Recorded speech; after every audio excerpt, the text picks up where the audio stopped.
and we're very grateful to use the facility offered to us by the City of Elgin. So thank you.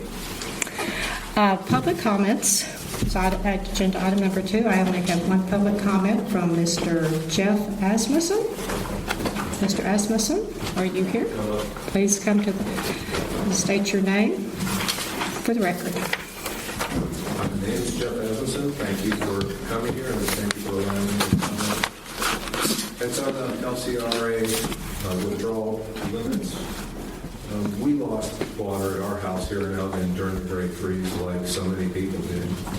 And when you instantly become aware that your toilets don't flush, it quickly becomes a critical problem, not just an issue. I'd like everybody in the room to know that scientifically, roughly 3% of the water on the entire Earth is fresh water. 3%, roughly. 2% of that is frozen at the poles.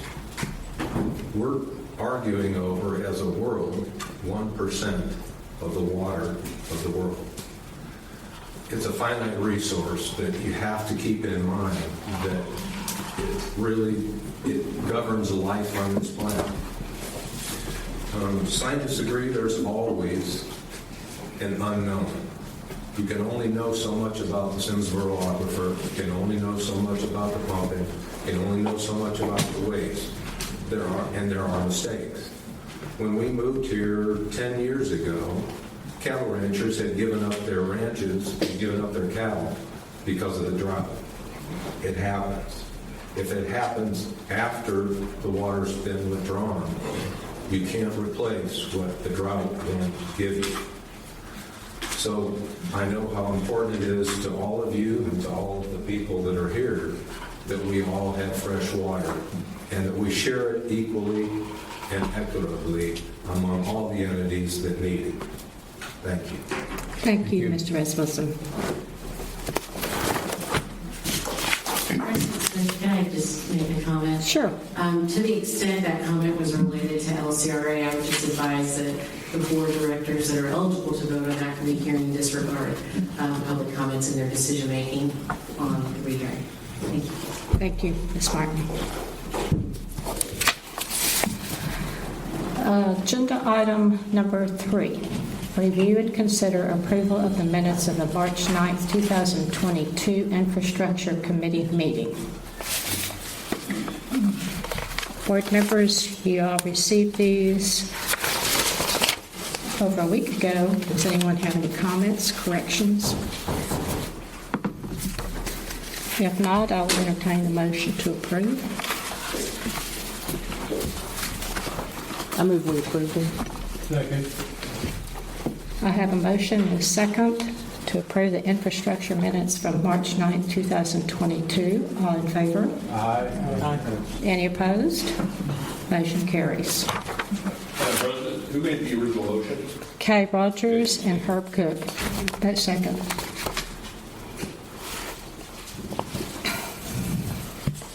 Item number 4. Review and consider approval of the minutes of the March 16th, 2022 regular board meeting. Anyone have corrections, edits?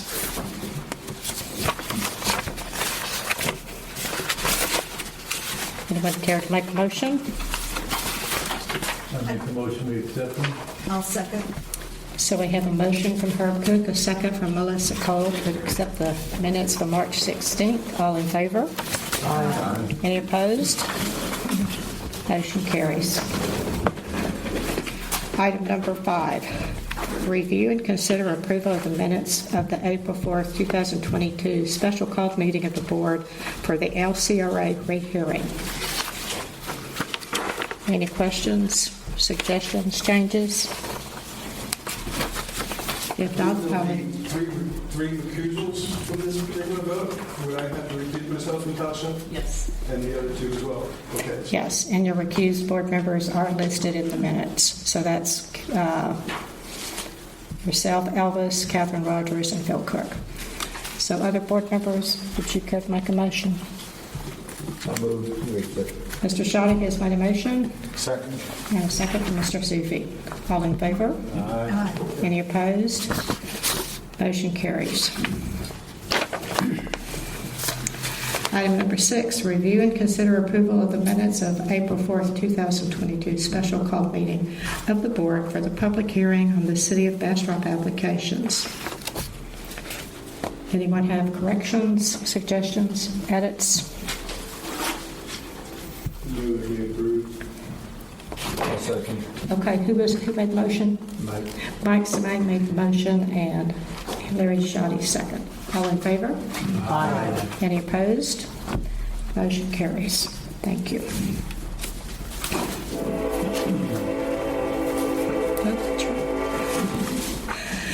Item number 7, consideration of and possible action on the applications of the City of Bastrop for operating permits for 3 proposed wells for municipal use in Bastrop County and the Simsboro Aquifer to withdraw 1,333 acre-feet of water per year from each well, with a total production of 3,999 acre-feet per year combined from the 3 wells pursuant to District Rule 5.2. Applicant further requested to aggregate annual and instantaneous withdrawals from the 3 proposed new wells with existing District Well J pursuant to District Rule 5.3 and a variance to the district's well spacing requirements under District Rule 8.2. City of Bastrop, Mr. Trejo, would you care to address the board? No, ma'am. All right. Mr. Totten, would you care to address the board? Madam President, members of the board, you should have received this week a amended draft permit that reflects the discussions between the city staff and the district staff regarding some of the questions that were raised previously during the hearing, specifically dealing with potential mitigation funds, as well as the district taking on some of the alluvial wells for monitoring purposes. Those changes have been incorporated into the draft permit. The mechanics of the material is the same. And I'll be happy to address any questions you may have about the draft permit. And I'll note that the change is special condition 11 on page 5, and that only addresses the alluvial wells. Okay, and if I remember correctly, the mitigation program was deleted, correct? Well, that was not included in the original draft permit, Okay. but it's not. It's not part of this either. Right, I just remember reading about it. Board members? That mitigation program is still included in the Well J permit, obviously. It's just not carried over to these 3 anymore. Oh, okay. Thank you for the clarification. Board members, any questions? Jim, I noticed that it says that the district may lease at least one of the alluvial wells. So under what circumstances would we lease more than one? There are a couple of reasons we may want to have, if we want to have redundancy, if we want to make sure we have 2 wells in the event that one of them does have a casing failure or something like that, so we don't lose the entire data set. We might want to have 2 just to have that backup. But other than that, realistically, 1 well should be sufficient as long as we have the particular location that we need. So, but I would say having 2 is always good just to have that redundancy. Jim, about the well mitigation, we were talking, does that refer to the 1 Simsboro well? So the well mitigation, I would have to go back and look at the original Well J. I think there are, we did a quick review earlier this week, and there are several, I think 3 possible Simsboro wells in the vicinity. I don't know that all of them are covered by Well J mitigation or not. I don't recall the specific terms. I think they are, though, because I believe they were part of the original contested case. But the well mitigation doesn't address any of the Calvert Bluff wells in the area? That is correct, sir. I had Andy go back and review the modeling results, and based on the GAN model, the prediction was in 50 years there would be roughly 15 feet of drawdown at the immediate wellhead and about 10 feet of drawdown in the general region around where the production was occurring in the Calvert Bluff at the end of that 50-year period. I had to do that just to address that question, but you are correct, the Calvert Bluff is not included in that current well J mitigation. Well, my question is, what if the modeling is inaccurate, at least for some of those wells, and some of them do, experience some of the effects of the wells, like we're having up in northern Lee County. Is there any provision to address that if the modeling is wrong on at least some of the wells? There is nothing included in that draft permit, no, sir.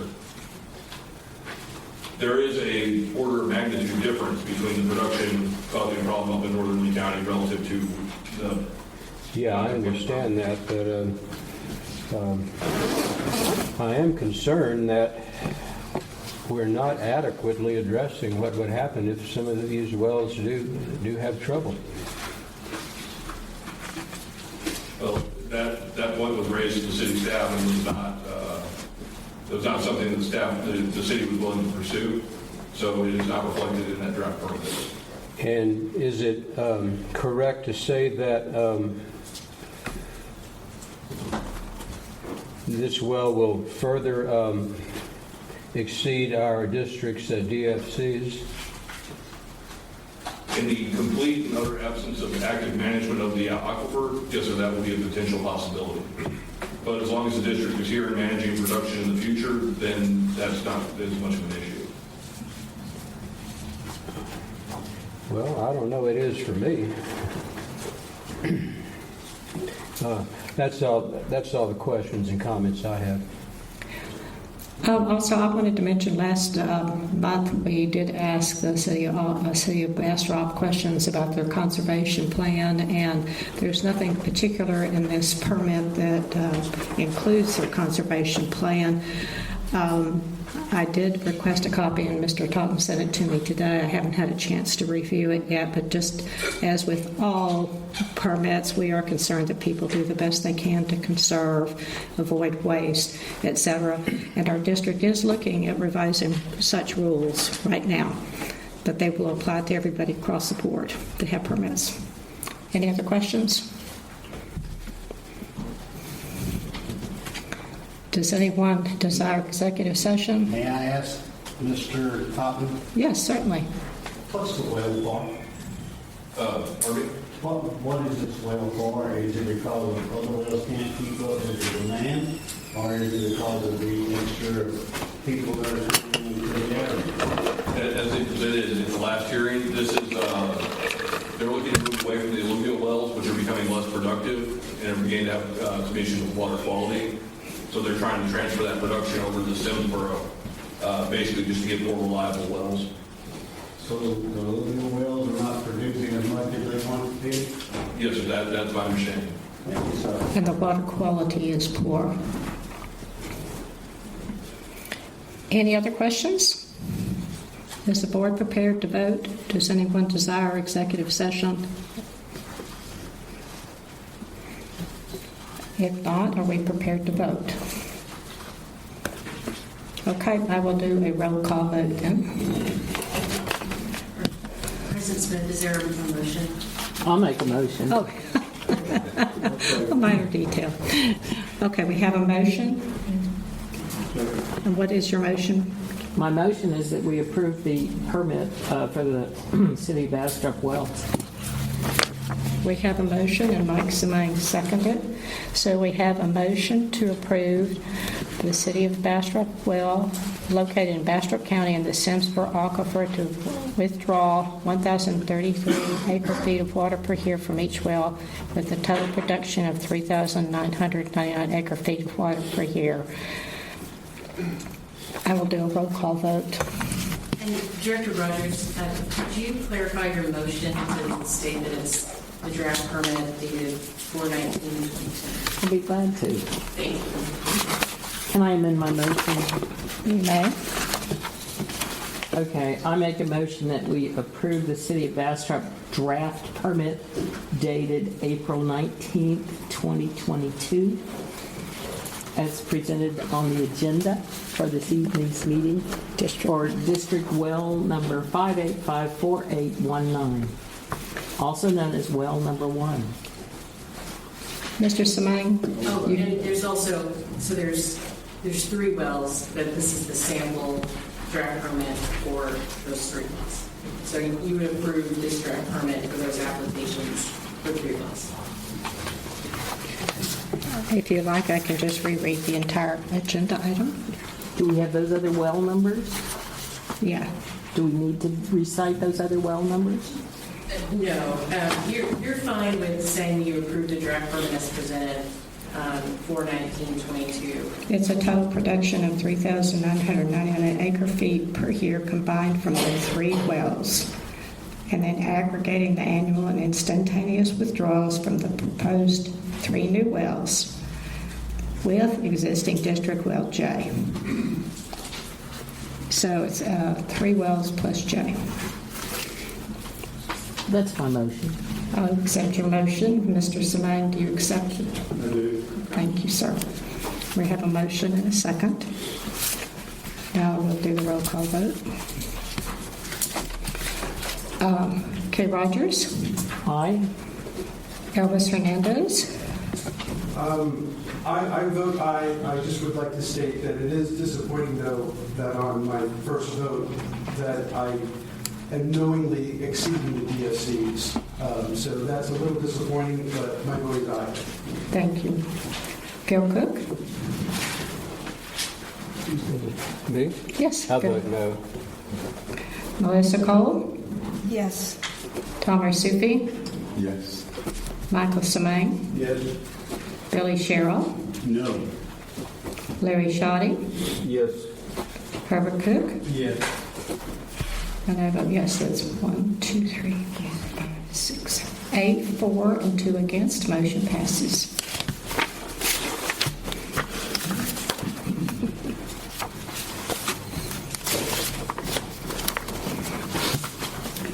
Okay, agenda number 8. Consideration of and possible action on the applications of Aqua Water Supply Corporation for a new drilling and operating permit for Jacobs Well in Bastrop County for municipal use and the Simsboro Aquifer for a total combined withdrawal amount of 1,532 acre-feet of water per year aggregated with Aqua's existing S well field pursuant to District Rules 5.2b and 5.3c. The application does not seek to withdraw any amount of water in addition to the aggregated permitted annual withdrawal amount of the S well field. The application seeks a variance to the district's well spacing requirements under District Rule 8.2. I would like to say this is not Jacobs Well in Hayes County, but the landowner, Patty Jacobs. I presume that's what the well is named for. Mr. Todd, did you have anything? Madam President, members of the board, this is a fairly standard application. The Aqua Water Supply Corporation is seeking to add an additional well to their existing S field, which is located on Highway 304 just south of Bastrop. There's no increase in actual annual production, so the addition of this well is there primarily to drive higher instantaneous production rate to allow them to better keep up with their peak demands on in their system. Aqua has representatives here to better explain that. With this application, this is a fairly well-characterized area. Aqua already has 8 production wells in this area. We know how the hydrology behaves as it's into the Simsboro. So in terms of hydrological review, because the production is going to be centered inside the existing well field, and there's no actual increase in production, we did not do any additional modeling because there will be no change in the impact predicted from the current permit to adding this new well to it. I think if you'd like to hear from Aqua, and if you have any questions, I think we can address those after Aqua's presentation. Does someone from Aqua present? Oh, good evening. Good evening. Mr. Todd does such a good job. Can I cut to the chase and address what the essential issues are in the application? I'm Mike Gershom. I know many of y'all on the board. I'm legal counsel for Aqua Water Supply Corporation. It's a very important application before you tonight. And I'd like to be sure to introduce Aqua Water Supply Corporation's General Manager, David Murray, is with us. our manager of engineering, Daisy Thomas, as well as our outside hydrogeologist, our licensed PG, Mike Keister is here to address some technical issues in just a minute. Jim's done an excellent job of summarizing what we're asking for.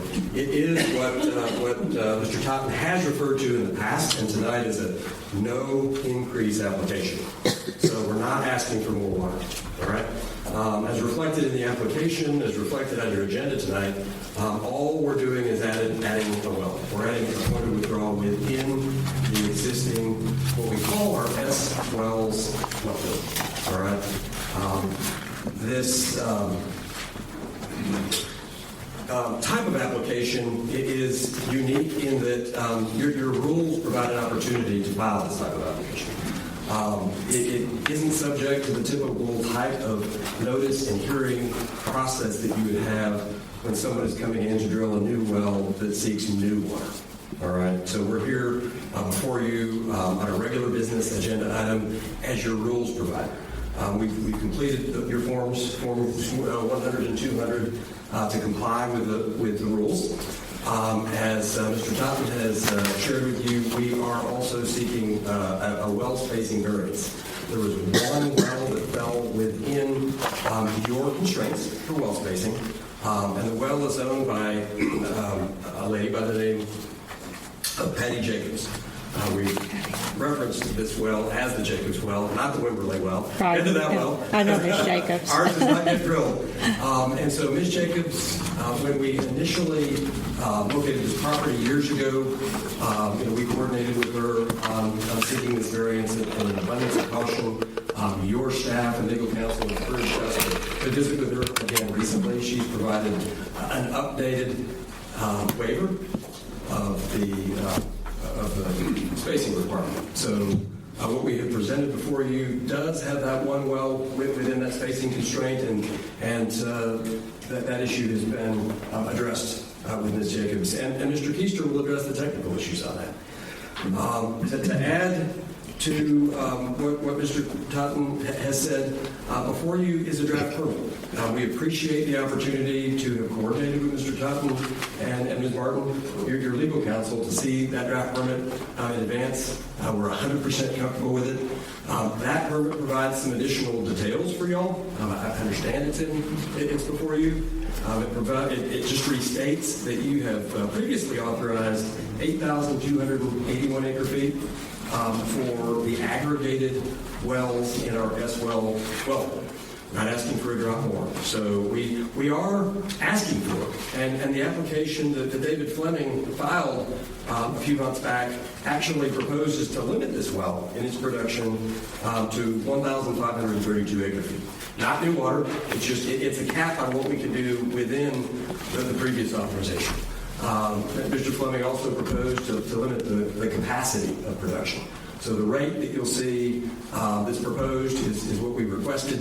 And that Mr. Keister will describe in a moment as not creating a problem, ultimately a problem for Ms. Jacobs and other area wells. That rate of production would be 950 GPM, gallons per minute. Again, we fully support the draft permit that Mr. Totten and Ms. Martin have prepared. Why do we need the well? Mostly logistics.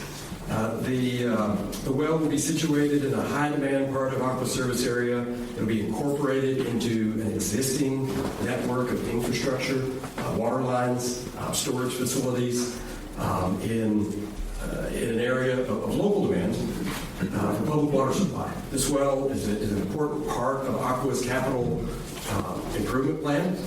We've been intending to drill this well now for years. We've had the rights to the property and have been doing the due diligence on it and the work that you would expect us to do in preparing the application, and it's on file for you. The well was designed last year. Mr. Keister will describe it a little bit more. And ultimately, the water supply that comes from this well will serve your constituents that are our customers that we are required by law to provide public water supply to. So with that, I appreciate your time tonight. I stand for questions. I'm going to turn to Mr. Keister so he can share probably more interesting information about the technical aspects of the well. Does Aquawater own the property where the well's going, or is that Patty Jacobs' property? No, we purchased the property a couple years ago. Okay. And I noticed there's a couple of large new subdivisions going in on the other side of 304. Will Aqua supply their water, or is that City of Bastrop? Well, it depends on where you are on 304, but yes, that's, I can't remember the name of the subdivision. Well, it's north of this location, north and east of the It highway. might be Hunter's Crossing, that might still be in the Bastrop system. Well, it's actually those two new ones on the other side of the highway. Oh, 3 or 4. You know, they, where, Oh, yes, we serve that. okay. Thank you.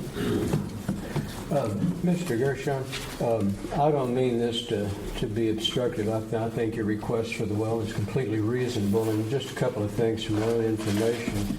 Item 5, end users will be the populace of Bastrop, Lee, Williamson, Caldwell, and Travis County. What is that, about 3 million people? I'm worried, I'm concerned about it being, big. Well, the good news in answering that question is your rules constrain where we can use the water. Our permit will constrain where we use the water.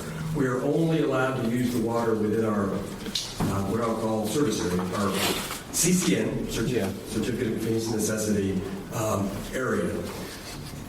And that also includes the CCN of Bologna, Buchanan, and that's as reflected in the permit, as well as Primo Maha WC. So that's the limit. So although those other counties are referenced, we don't have the right to serve throughout those counties. We only have the right to serve within our CCN. So is there any particular reason they are there? Well, our CCN is in, 6.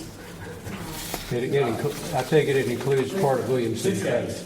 Yes, including those. But you wouldn't be selling this water to other WSCs outside of the ones you've already contracted with and have been approved by the Lost Pines Board? Yeah, that's correct. Yes. No. We're not going to sell water in here. Okay. Water supply or estimate. This might be a question for Mr. Keister, but your well field at 304 in Shiloh Road, isn't there a name for that particular sweet spot formation? I think I've heard it once or twice and I've forgotten what it was. I live near there. I wish I were in that formation, but isn't there a name for that particular sort of a bowl that really good water's in right there? It is all part of the Simsboro. Yeah, but I thought it had a little more local name. Okay. I'm not aware of the more local name. Okay. Thank you. Thank you, Mr. Gershon. Thank you. Well, I have a question. Oh, Sorry. that's okay. Was there any discussion with the Jacobs owner of that other well regarding mitigation? I see there's no mention of it. So what happens if that person's well has some impact? Since it is within the well, you're looking for the variance. And we had personal communication very recently. Ms. Thomas had those communications, and what you'll hear from Mr. Keister, she's still going to be able to use the well and produce the volume that she needs. Perhaps at a different rate, but still she'll be able to get the water that she needs out of that well. Ms. Thomas? Can we just add something? We've also agreed to go over the results of the 36-hour pump test with her after the well was installed. That's part of the letter that she provided for us. Right. So the 36-hour pump test is yet to be done. Right, we'll do that if the well's completed. If once the well's completed. Okay. I guess I just would like to understand that, what's going to happen if indeed that one well has issues. But the other question I had was acreage. What you own this particular land? What's the acreage associated with it? 11 acres. Excuse me? I think it's 11 acres. 11 acres. Thank you. That's all. Ma'am? May I Yes, sir. talk to them? Yes, please do. I have a question. Have y'all does this have, you and this lady, or Alco and this lady, have an agreement, correct, about the spacing? Yes. Has it been documented and put into records so that maybe so in the future it stops a conflict of interest if somebody wants to buy her place? Is it regulated, is it put in the city or courthouse somewhere along with the land? With the courthouse, it's a letter. It's in our records. Well, Mr. Shaw, to answer your question, I mean, she produced a letter essentially agreeing, waiving the spacing issues. She's aware of the plan for the well. She's been provided details about the intent to produce from it. She's in the loop on what we're doing today. She knows about tonight as well, and chose not to be here. But to be specific about whether there's an agreement that's in the record, I think that Natasha's got it right. That both of her letters are on file with the district. They're both on file with us, and they stay essentially comfortable with the well. I'm waiving the well spacing part. The one from 2016 as well as the one within the last 30 days. Got one other question. Please forgive me if I stumbled. You're asking for another well in this spot. Why? Why? And can you not supply the water you need with the other pump? Right. So, as I tried to summarize it best, and I'm not the engineer, but logistically, it's going to be very helpful for the increase in demand in that area to have this additional, what I'll call instantaneous capacity. The ability not to produce more water per year, but to produce more water during peak demand, during the summer months. So this well will be helpful to meet peak demand. This well will be helpful for, I believe, other logistical reasons. The way the system was designed, having this additional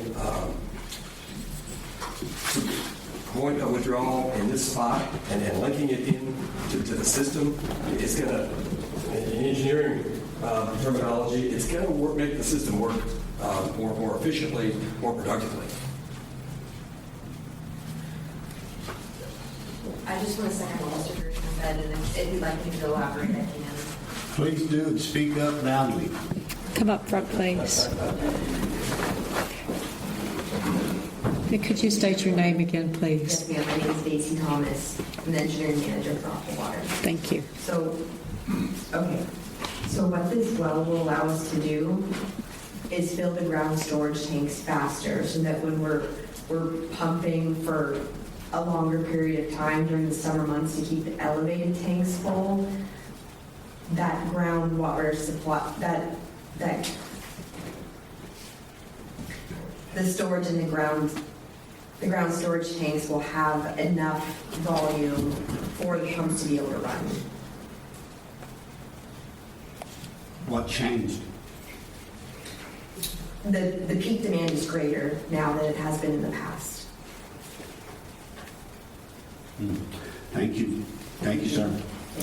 Thank you. Can I ask, are you currently withdrawing your permitted amount right now? No. Instantaneously? No. Annually, are you? Annually, no. So if you're pumping more during the summer, you would need to pump less in the winter? That's correct. Okay. Yes, ma'am.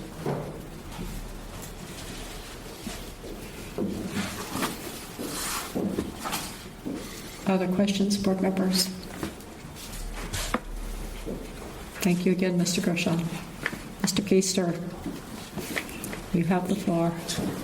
Sure. So my name is Mike Keister. I appreciate your time this evening. I'll go over some of the technical details. Working as a hydrogeologist representing Aqua Water Supply Corporation this evening. You can go to perfect. Read my mind there. Thank you.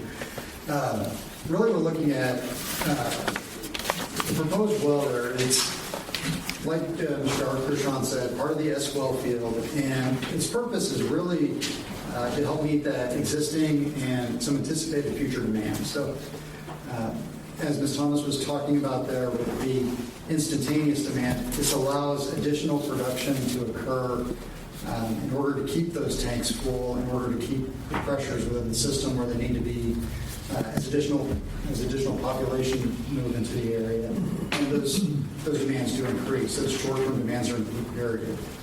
So it's adding this other point of withdrawal that it does not make any change to the annual use is going to be, or just that short-term use that this is going to assist with. There is that one well that we've been talking about, is Jacob's well.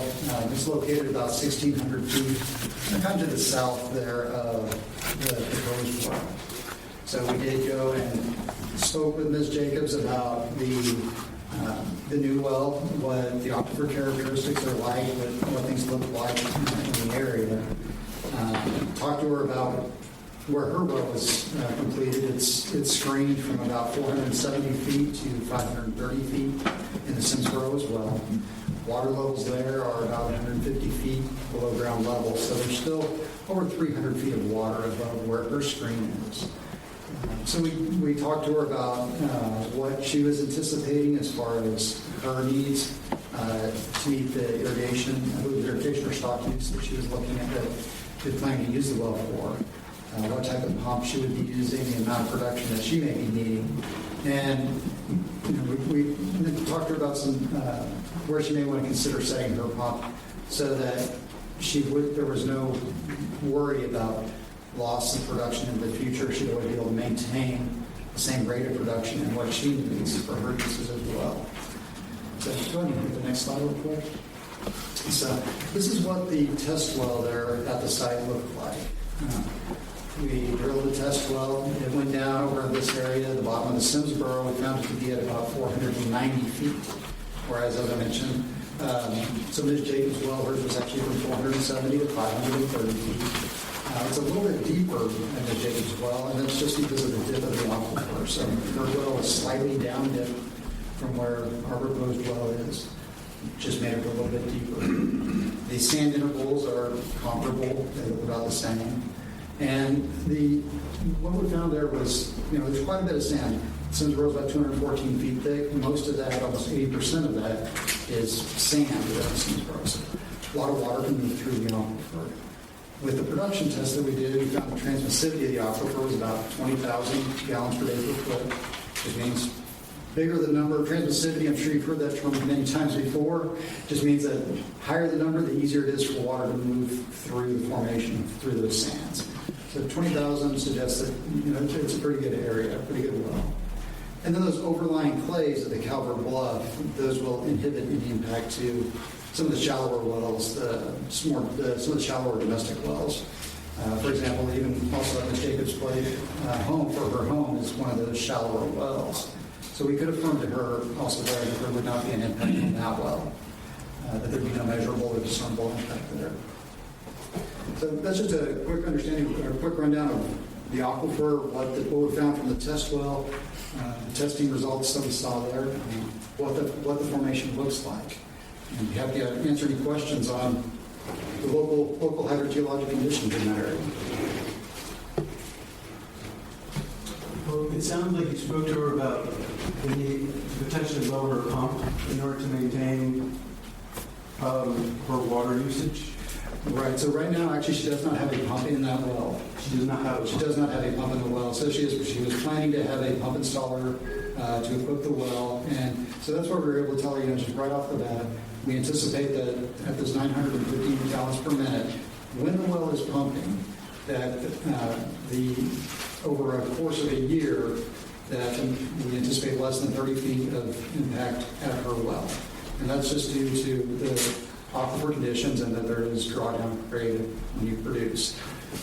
So with that, we let her know, okay, with that, keep in mind you probably want to set your well an additional 30 feet from what we're anticipating maybe, just to get ahead of the game and knowing that this is going to be the case.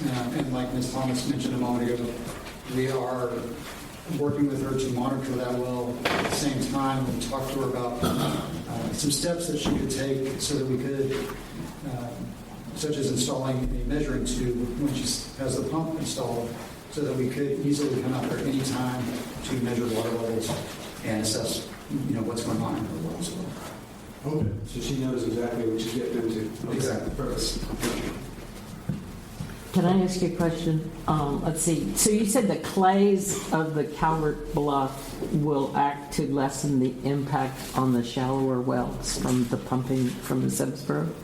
Yes, they will essentially create, there won't be a discernible impact. I just wondered if you could just briefly say how that happens. So the water moves through an aquifer sideways, so laterally, very easily, and it's even through sands, it moves about 10 times easier sideways than it does vertically.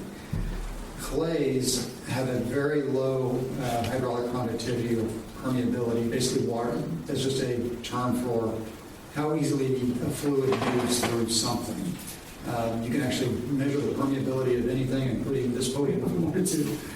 But clays are really, really low numbers that keep water from trying to move through there at a rapid rate. We can't say it's zero because they do still what's called leakage. But that leakage may be less than 1/10 of a foot of change over 10 years. So that's why we say it's you can't, as a scientist, I can't say it's nothing, but it's not discernible. Thank you. That area is growing really fast, and I'm sure you folks have had conversations with developers who are interested in coming out there, and I assume you're going to be looking to supply water to them also. So, what's next for you in this area as far as additional sources of water? What are you going to be looking at, and sort of how soon do you think you might be? Do you want to answer that question about additional sources?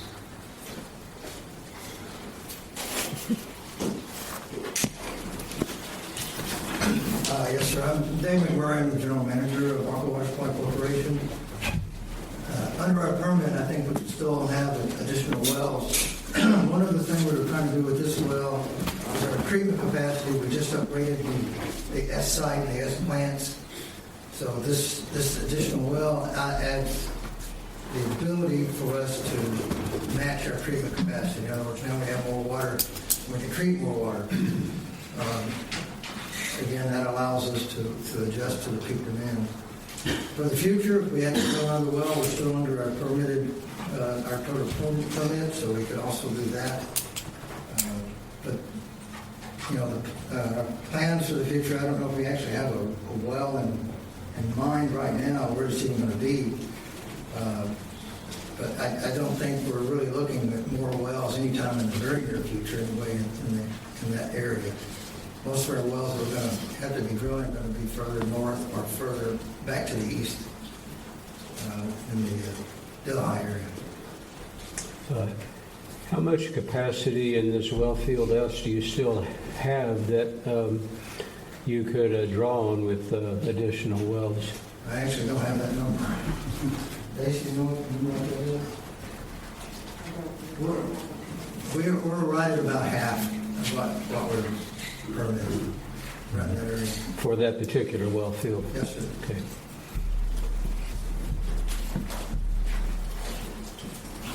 Board members, any more questions for Mr. Keister? If not, thank you very much, Mr. Keister. All right, thank you very much.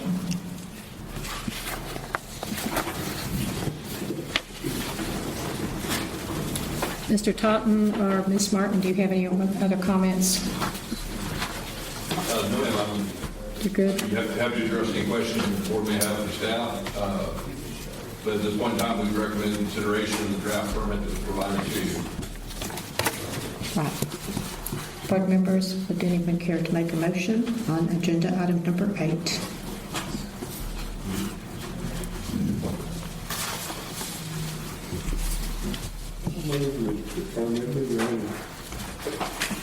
Mike Semang has moved that we approve the application of Aqua Water Supply Corporation for the new well on the Jacob permit for a new drilling and operating permit for Jacobs Well in Bastrop County for municipal use in the Simsboro Aquifer per agenda item 8. Is there a second? I second. We have a motion and a second. I will take a roll call vote. Any other questions or discussion before we vote?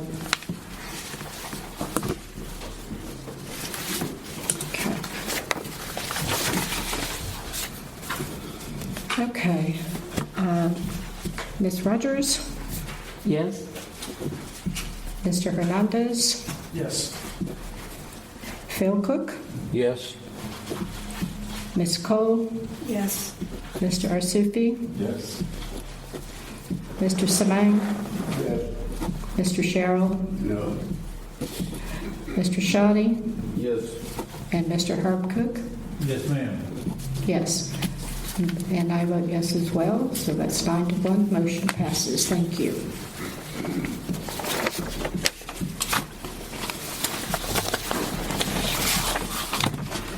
Agenda item number 9, consideration of and possible action on the resolution amending authorized representatives for tax pool, removing Doug Prince and Carl Steinbach and adding Secretary Treasurer Elvis Hernandez and Vice President Catherine Rogers.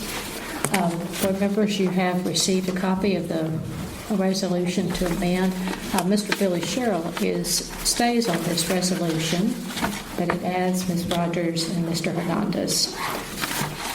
Does anyone have any discussion or questions about this resolution? This is, Mr. Cotton, would you say a few words about the purpose of this? Yes, ma'am. You as a board had previously authorized a change to who could sign for our tax pool account, which is our investment account. We took that information, took the minutes to tax pool and said, here's, who our new signatures are, our new signatories are, and tax pool response was, that's great, now get this resolution approved by your board. So our minutes and your motion were not initially good enough to make the change to the signature account, so this resolution came from tax pool. We just need to adopt it, and that'll be the final step of ratifying the new signatories. Very good. Jim? So will we actually sign, this resolution for them? Yes, ma'am. Okay. No, that's one of your packets. You have Yes. the real one, Peggy had? Okay. I would make a motion to adopt the resolution. Second. We have a motion from Ms., and who was the second? Mr. Shoddy was the second. Or Sufi. Oh, excuse me. Corrected. A motion from Melissa Cole and a second from Tom Arsufi to approve the amended resolution for tax pool. All in favor? Aye. Any opposed? Motion carries. Item number 10, consideration of and possible action on a resolution adopting a district management information policy regarding the management of financial information. In your package, you have the resolution for management info policy. Page 1, it also includes the purpose of the Financial Services Committee, and it includes copy of the Financial Services Committee charges. So by passing this resolution, you will also be accepting the Financial Services Committee charge. Any questions or discussion? Did the committee draw up this resolution? Yes, this went through the Finance Committee, reviewed by the Financial Services Committee. It was also reviewed by our legal counsel, by Natasha. This management information policy is needed for the state. There was a state audit last year, and this was one of the items that we were deficient, that the district was deficient in.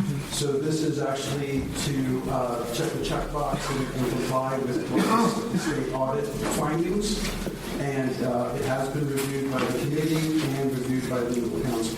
And does the committee recommend that we pass it? We do. I also want to mention that it was my request that the secretary treasurer position to assume more responsibility than they've had in the past, and that is part of the charges for that committee, which I think is a great addition for our board, which I'm very grateful for Elvis accepting the responsibility. Would anyone care to make a motion?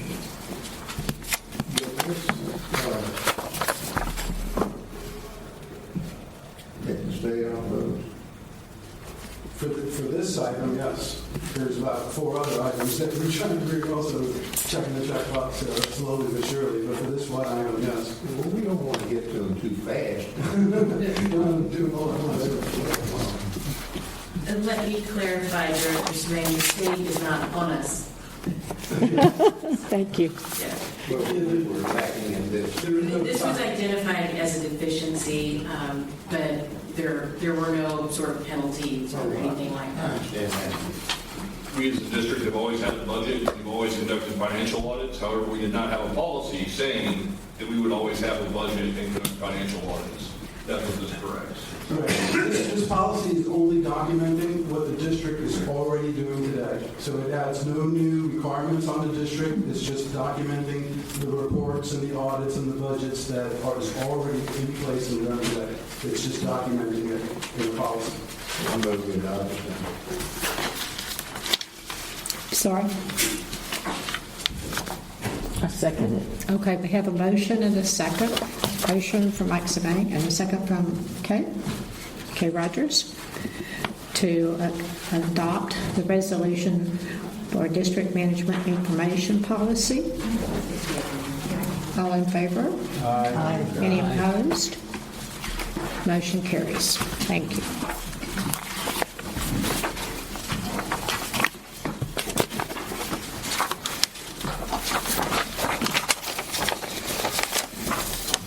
Consideration, agenda item number 11, consideration of and possible action on a district employee manual.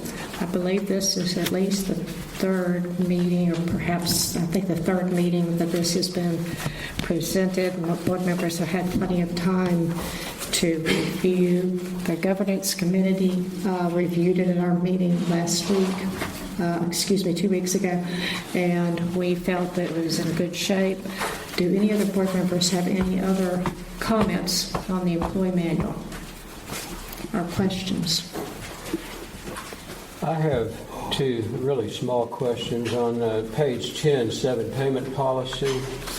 Any payments to members of the board will also be made by direct deposits and will require completed authorizations forms. What is the reason for that direct deposits rather than just cutting a check? Saving money and time. And I thought it was optional that we could do either. Well, the way it's stated is will also be. Is that what that means? Will also be made by direct deposits? Is it optional or is it mandatory? It says the district requires for employees, but for the board, will also be made. Would you like to suggest a change? I don't know if it's worth it, you know. I wonder about that. Simple change. I mean, we can make it May. Okay, well, that's fine. Yeah, I had made the suggestion to leave it open for either checks or direct deposit from the board because there were the mileage could only be done via checks. And so I had made that request of, I forgot the gentleman's name, was it Chris? It's Jeff. Jeff. Yes. Jeff. So should we change will to may? Yes, in the second to last line. Yeah. I made that. Okay. And the only other nit I have to pick with this is page 20B, inclement weather. The district office will officially delay the opener to be closed in inclement weather or the local school districts. That seemed a little vague to me, local school districts. Again, that's a very insignificant nit, but I don't know if it's worth picking or not.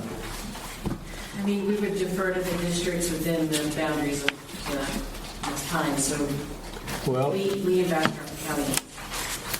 This would apply to the staff, which obviously would mean their children in schools. Elgin, Pardon? Giddings. I mean, there's like 5 school districts, maybe. and they're not necessarily all going to be closed. Right now, I think the only one of concern is Smithfield School District. Is that correct? Well, that was what came to my mind is if the Smithville School District are at the discretion of the general manager, maybe something like that. Given that this will be a long-lived document, it might be better not to specify a district, but say the district closest to the district, the school district closest to the district office, or which the district office is. Yeah, I think that's a good suggestion. Ms. My Martin? only comment would be that I think some staff might be traveling given the office changes locations. Yeah. Yeah. So that's why I would like to keep it as broad as possible for the discretion. Well, I think as long as the GM has discretion, we can address. Okay. Well, we could insert at the discretion of the general manager, but that's, It is in there. that is it. Okay. Step.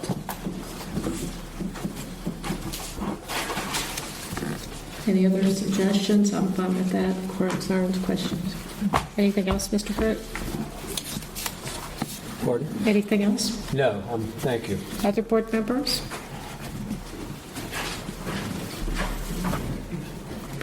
If not, I would entertain a motion to approve the employee manual if you so wish, with the 2 changes. One about auto deposit being may instead of will, and local school districts. What are you going to add at the discretion? At the discretion of the general manager. Anything else? I would entertain a motion. I make a motion to approve with those 2 amendments. I have a motion to approve with the 2 amendments. Do I have a second? Who gets it? Herb Cook. Second. Okay. We have a motion and a second to approve the employment manual with the 2 amendments. All in favor? Aye. Any opposed? Motion carries. Thank you.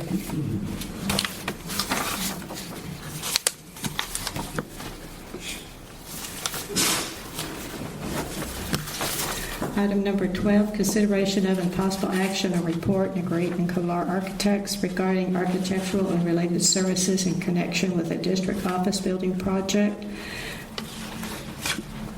Mr. Totten, would you care to say anything? Yes, Madam President, members of the board, the infrastructure committee asked that this be put on the agenda.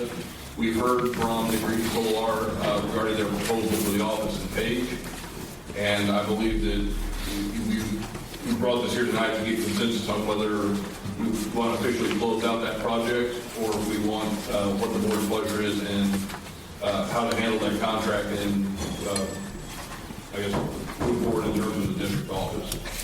Mr. Cook, would you like to say anything? Yes, I would. And Cheryl, I'd appreciate your guidance on this to some extent. This kind of ties in with the, I think, the next agenda item.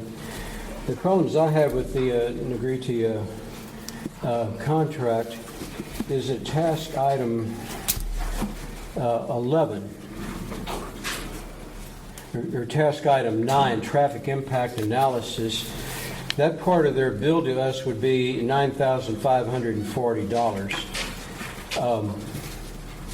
I consider the analysis they did incomplete and insufficient because they did not take into account the access road from Highway 290 that connects with Highway 20 exactly right there where the our property is. You would have to immediately at right angles cross 4 lanes of Highway 20 to a road that you can't see down there. And the architects did not take that Highway 290 intersection into consideration, and for that reason, I consider their traffic impact analysis incomplete. The other item, task item 11, I don't think has been done either. That requires, let me find it here. It's a work session for, as it was written, for the building committee, which is now the infrastructure committee. It requires them to review the site determinants, review the concept design, in other words, review the entire contract. And those present at that they have designated would be Jason George, David Negrete, an administrator, and the civil engineer. And their bill for that would be $1,580. And they have not done that. The session that we had with him with David George, he was not prepared to answer even some fairly basic questions.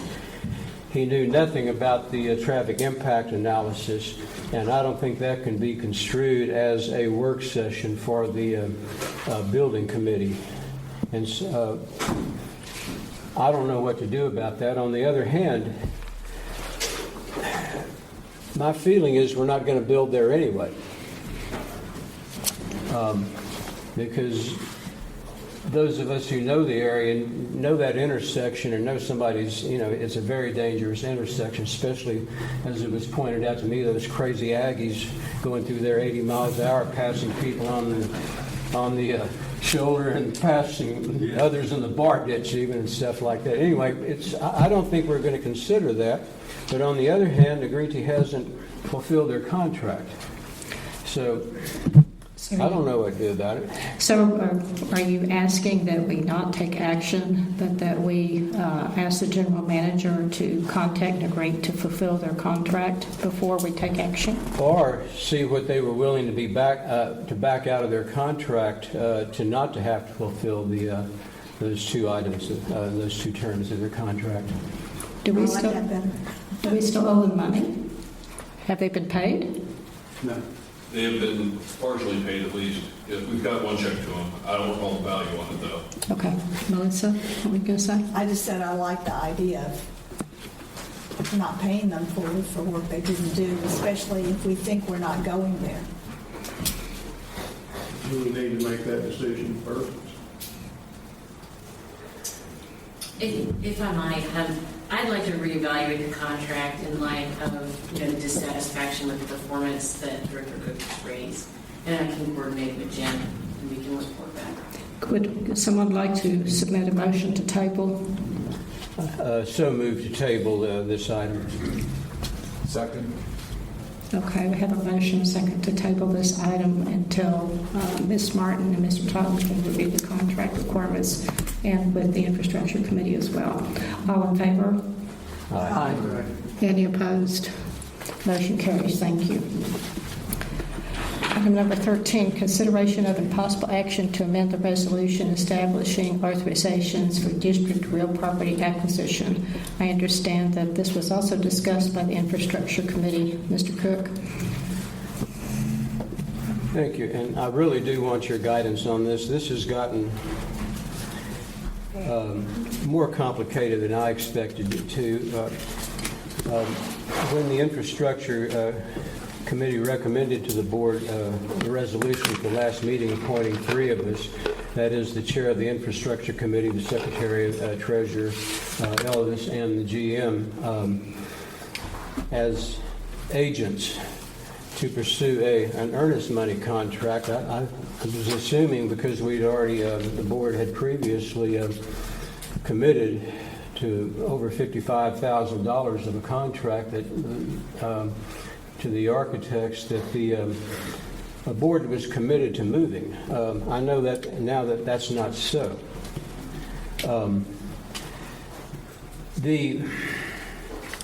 Tied in with that, I think we realize that if we are to move, we're going to, in this particular real estate market, we're going to have to move quickly. And we wanted to have the ability to do that, so that's why we appointed the three of us, the board appointed the three of us as agents in last meeting's resolution.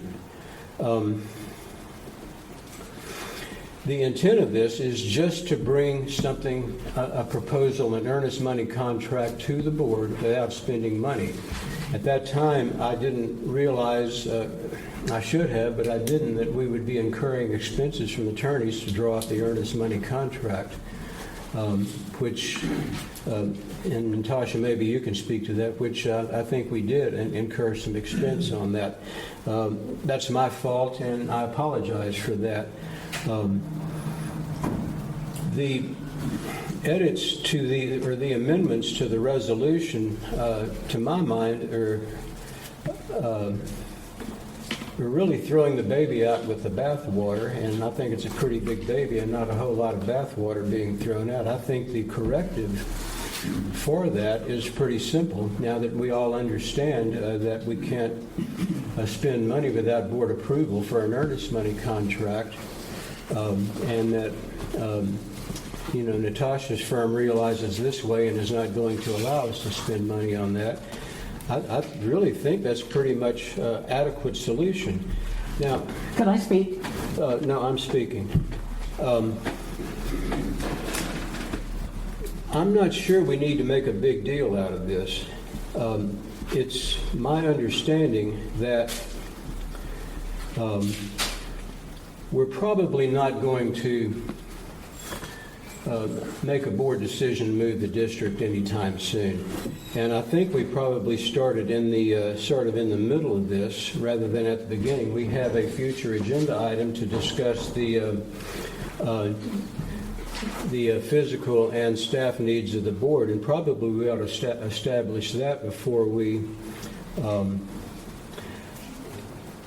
move any further on on any earnest money contracts. Is that your understanding, Cheryl? That It's the pleasure of the board. I mean, we could consider all agenda items 13, 14, and 15 together, if you so wish, instead of discussing them separately. Madam President, this is my agenda item. May I speak? It's for the whole board, but yes, you may speak. Well, I'm the one who requested that it be put onto the agenda. Go ahead. Well, I too was at the Infrastructure Committee meeting when we discussed this, and it was my impression that the majority of the committee was in favor of revising this resolution so that it at least required a majority of the committee voting to go forward with incurring expenses and bother of preparing earnest money contracts. That is, one or two people couldn't just decide they were going to go on with the project. You were going to present it to the committee. We're going to vote on it. Although the resolution as amended requires unanimous vote, I think most people were in favor of, 4 out of the 6 people would carry it. That's what I heard at the Infrastructure Committee. Okay, you're talking about, just to be clear, you're talking about your discussion at the Infrastructure Committee meeting? Yes. That took place when? It took place last week. Okay, so the board here doesn't have a report or anything in particular to know what happened. Did y'all have a vote or a recommendation, or were you split? Minutes were in the minutes for that meeting. I addressed that issue. If you want, I can read that part of the minutes at this time. If you would, please, to clarify. I want to make sure that we understand. This is at the end of the agenda. Concerning proposed amendments to the resolution establishing authorizations for district real property, the committee was divided over whether to require a unanimous or a majority vote of the Infrastructure Committee and the General Manager to pursue an earnest money contract for full board consideration, and decided to recommend the matter to the full board for consideration. So is the difference of opinion a majority or unanimous? Is that the problem? Or what? Could someone from the Infrastructure Committee? You say you're divided. Could you clarify? Was the division because some people wanted a majority and others wanted unanimous? Was that the difference, or were there other issues as well? I don't remember others' comments. I can speak to my own concerns. As it is written, the amended edition, it would give every member of the Infrastructure Committee, all 5, plus our General Manager, Jim, the ability to singly veto the ability for the committee to even to present the earnest money contract to the board for full board consideration. And that was the nature of my personal objection to it.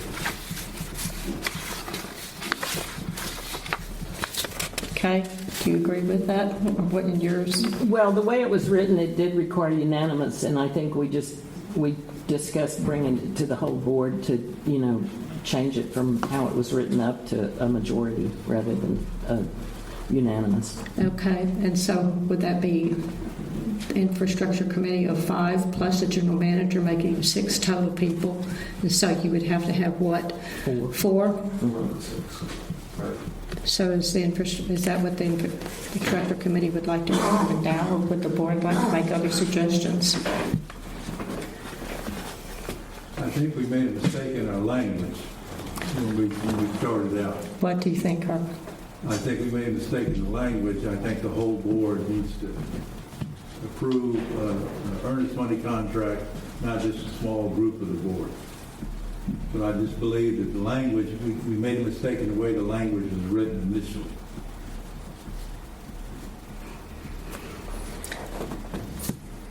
Would anyone care to make a motion, or would you like to table this?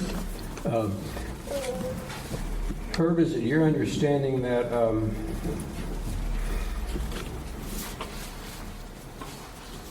the board would vote on an earnest money contract presented to the board by the agents, or that the agents of their own accord could enter into an earnest money contract? I would have an understanding that the whole board would vote to present, have a majority to present an earnest money contract, not just our committee, so to speak. The concern that I have with that, and I think some others probably, is by the time we get that done, the property is likely to be sold. Properties are moving so quickly, and that's why we wanted a streamlined process with the idea that it would come to the board for full board consideration before any funds were spent. That was the intent of the original resolution that is currently approved until we adopt a new one or an amended one. Well, some of us understood when the resolution was approved that all 3 of those agents would have to join together to put the preparation of an earnest money offer in motion. And instead, there was a different interpretation. And I, for one, would not have approved that resolution if I hadn't thought that it was going to require all 3 of those people to agree on going forward. It was my understanding, I had an email from Mr. Totten saying he would not stop, he would not interfere if Elvis and Bill wished to go forward. Now, that was not official, but I did receive an email to that effect. Well, Go ahead. That's my understanding also. The way I remember that is that this property was presented to us. I knew at least a couple of board members were very interested in it, as was I. And I talked to Elvis and Jim. Jim said, well, I really don't want to do it, but I'm not going to stand in your way of making an earnest money offer. And as I remember, Elvis agreed for me to take the lead on that in making the earnest money offer. So it wasn't just me. I think I was acting at the behest of the 3 of us. that wasn't my understanding, but you know what? We've spent so much time and energy on this that I would like to just make a motion on changing the resolution and have it either voted up or down and move on. Is that a motion? Yeah, Okay. What is your motion, Kay? I'm going to make a motion that the, let's see, we have a... Item number 13, consideration of possible action to amend the resolution establishing authorizations for district real property acquisition. Yeah, that we adopt that with the change in it that it not require unanimous but majority, the majority support of the infrastructure committee, which would be 4 out of 6 members. That sounds good.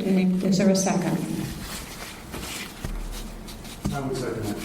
We have a motion and a second to adopt the resolution establishing authorizations for district real property acquisition with the change from unanimous to majority vote of 6 members, 5 from the infrastructure committee and the general manager. All in favor? Wait a minute. What? Can we I'm have sorry? discussion on that, Yes, we please? sure can. Okay, would you accept a friendly amendment? The agents may, if they choose, and by unanimous consent, appoint one or more of their members to act on their behalf to make an earnest money contract for a specific project. No, because you bypass the committee again. That could happen without the concurrence of the committee. The other thing I would like you to notice is at the bottom, or items D and E on page 2. Coordination with legal counsel, accountants, and so forth, preparation and consultation with the district's counsel. Those are items delegated to the infrastructure committee, and both those cost money.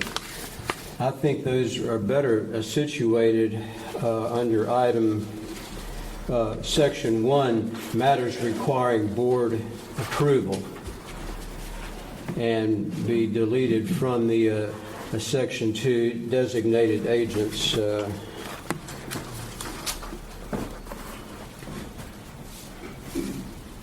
You see what I'm looking at? Could I ask a question to clarify? Yes. So, Could you come up to the microphones? yes. Thank you. all right. Just to clarify your amendment, so if we're not trying to incur costs without board approval, who would prepare the earnest money contract if you're not asking legal counsel to get involved or To my mind, I've thought about this, and I've offered, I think, 9 earnest money contracts in the last 20 years or so, and every single one of them was done by a real estate agent, and it was 1 page. All you have to do is put the amount and subject to board approval, and they either accept it or reject it. I disagree. I think we need our lawyers to look at any contract that we give to someone. Ms. Griffin's going to speak to this later, but I believe real estate brokers have to go through the request for qualifications process.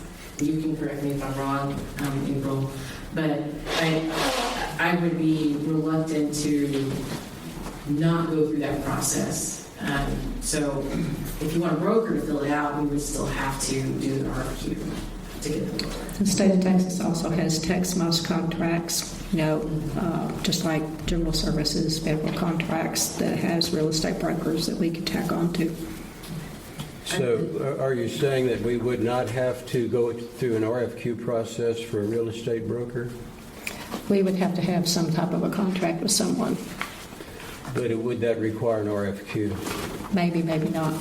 I have to review. Yeah, the text-most contracts. Yeah, they Would would you have please to. do that and let me know about that? I Yeah. think that's pretty. If we can go through an agent just for this simple contract, it's Yeah, it's and they binding do only have on board realtors. approval. They have brokers. I think that's the direction we should go. They're state It contracts. was my understanding with Director Rogers' motion that 4 could direct the creation of an earnest money contract. Work with the council to do that. Correct. Yes. Yes. Yes. I think that's good. For now, we can always amend other processes. Yeah, that's also my understanding of her motion. Did we have a second? Well, yeah, I think you had a second. Who was the second, please?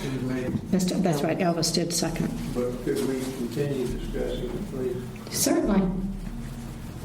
Phil, first of all, you talked about this self-earnest money contract. Yeah. Can you use the mic, please?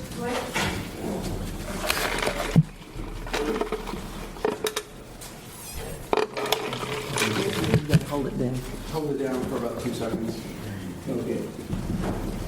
First of all, you talk about just a simple earnest money contract. Some of the council in the room may disagree with me, but since 1966. Let's see, that'll be 34, that'll be 56 years. I have found, and I think the majority of the legal profession will tell you, that the most important document in a real estate transaction is the earnest money contract. It's not just a simple fill in the blank contract. The realtors will tell you it is, but it's not.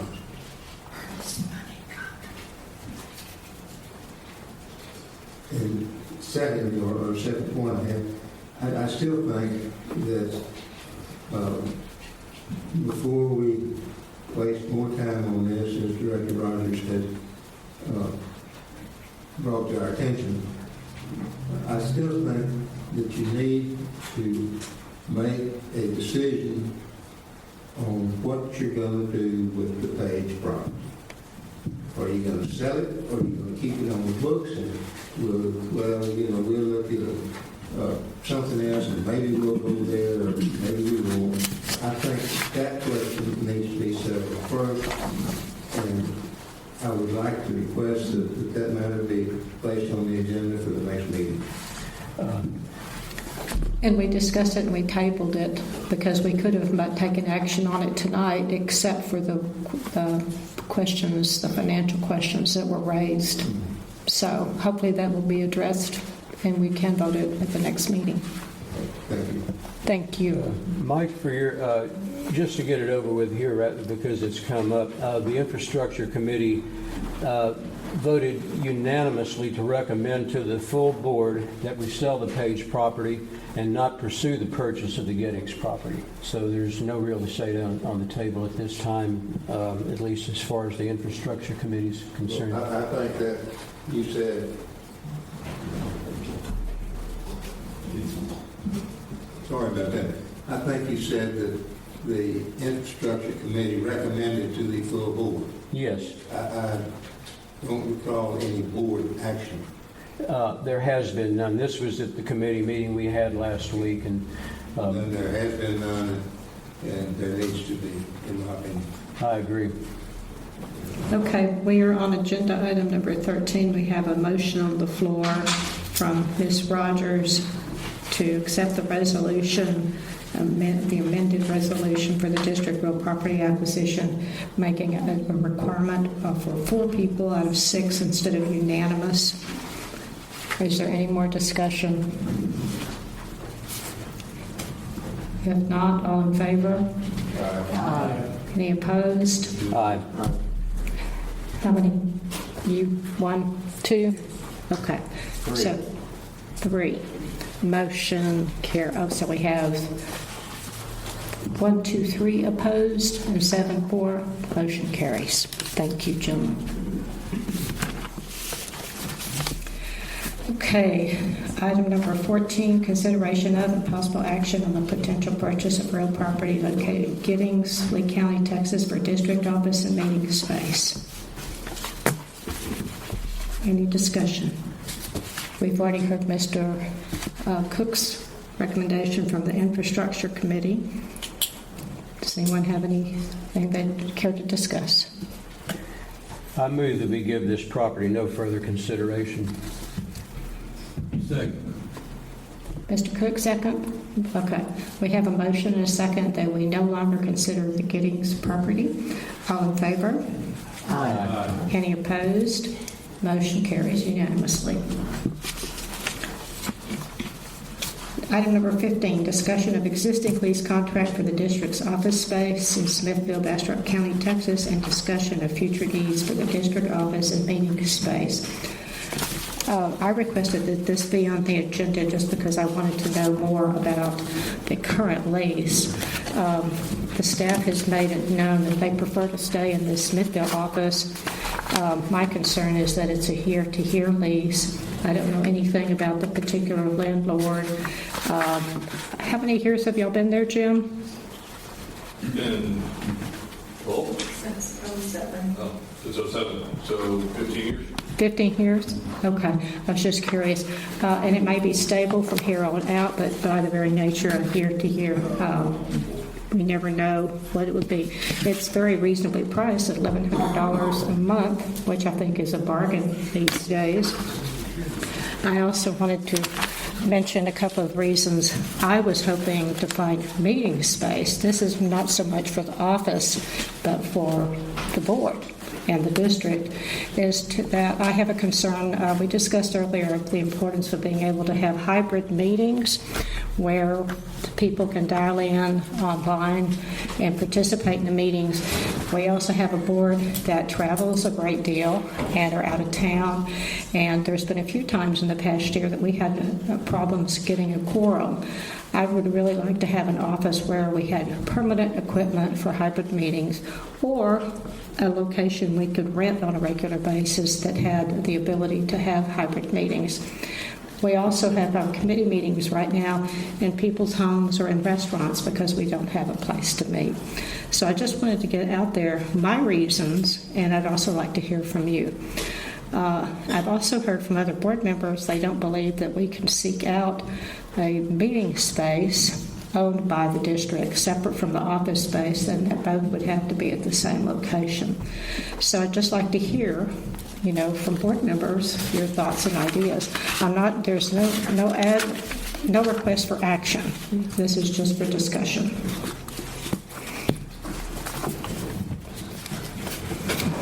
I have a question for Jim. Jim, does the landlord insist on a year-to-year lease?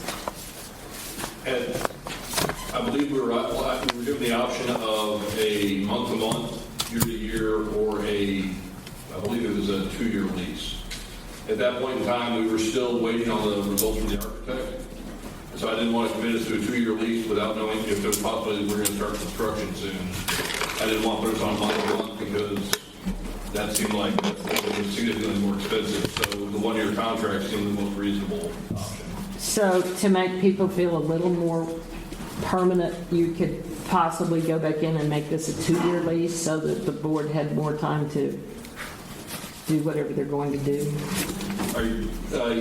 You mean modify the current lease, or do you mean if we re-sign in January? Yeah, I mean modify the current lease. It's just got about 8 months left on it. We can have that discussion. Okay, I think if you look at the lease, he was part of it terminated on 30 days notice. You got a month-to-month lease. Yeah.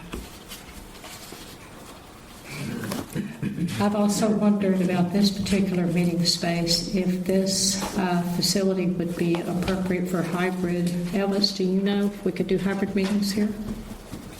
I know they've had hybrid meetings here. Yes, they have one camera that they use, and the gentleman did say they do broadcast. I've seen them broadcast on YouTube. I didn't know. Yeah, on YouTube, exactly. That's what the gentleman told me. They broadcast on YouTube from here. I wonder about considering using this as a meeting place every month so that we could have hybrid meetings. And I'm not requesting action, just the consideration. Because then if someone was out of town, which happens a lot, that they could still call in and be a part of the meeting so we could have a quorum, and the public could join us at any time too. Again, this is just food for thought, no action for tonight.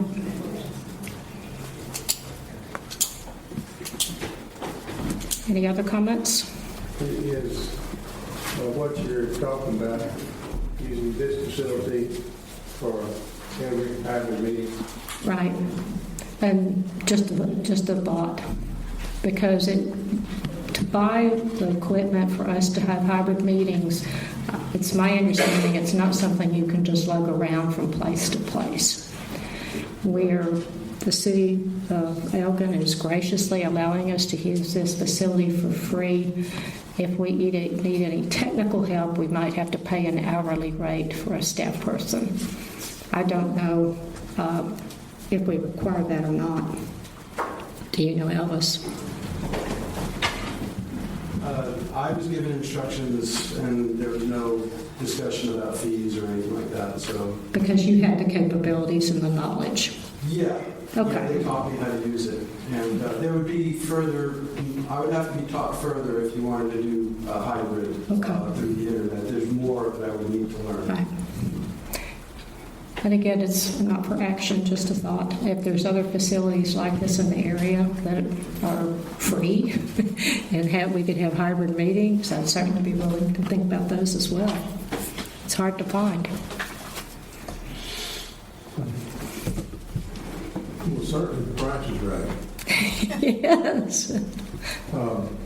One thing concerns me though, and I don't know if it's anywhere in the books, but we have always alternated board meetings between Lee and Bastrop County. Yes. And I think I know it's the second meeting in Bastrop County. Board meeting, not committee. And I was just wondering if we were getting away from that, or what the reason was for it. It's the pleasure of the board. That would be a board decision. I know that back when Mr. Talbot was here, there was discussion of having all the meetings at the Bastrop City Council chambers because of the facilities. That never took place, though. And I'm open to suggestion. It'd be wonderful if we had a place in Lee County where we could have hybrid meetings as well. I'm not aware of any. Well, right now I'm just talking about board meetings. Yeah, me too. But it would be nice if we could alternate between the two if both places. And the reason I'm suggesting this one only is just because it has the setup, and I'm not aware of the Giddings Library does not. You have to have an internet connection. Wasn't our last board meeting in Giddings? Yes. This is the first board meeting. We had a committee meeting here, but this is the first board meeting. Yeah, last month was in the Giddings Library. Yes. And next month will be as well. Director Snag, we did have the LCRA Bastrop hearings in Bastrop earlier this month, but our regular board meetings have been alternating on a monthly basis. Okay, well, I thank the resident. Happens the best of But at least I got my mistake out of the way for the year. Cheryl, would it be possible to, if you know when the hybrid meeting needs to be had, it could be had here? Well, I was just thinking if we just started doing all of them hybrid, because we don't know ahead of time when people are going to be out of town unless you have your yearly calendar with you. I don't either. No, I know that you travel a lot, and I do too, and everybody here does. So anyway, this is something we can continue to think about. Does anyone else have any thoughts? I think our Smithville office is simply inadequate for the business that the district has before us. I know of several items that have been neglected for years, and we're beginning to address those items, and I don't see how we can do it with the present facilities that we have that won't accommodate more staff. And I think we need more staff and better facilities. I also think that we do need to have the hybrid meetings and a more central location for our office than Smithville. I think Page would be the ideal area because of its position in the district. Although I certainly don't think we ought to move on the build on the Page property that we have now. Thank you. If there's no other comments, we will move on. Is anyone else? Okay. Item number 16, discussion of the district's professional services policy and the request for qualifications and request for proposals processes. Ms. Martin, were you or April going to speak to that? You all met April Griffin earlier. She's a new lawyer to our firm, Graves Doherty, and April has a very unique background as providing the procurement services for the state. So I'm going to defer to April on this. Great.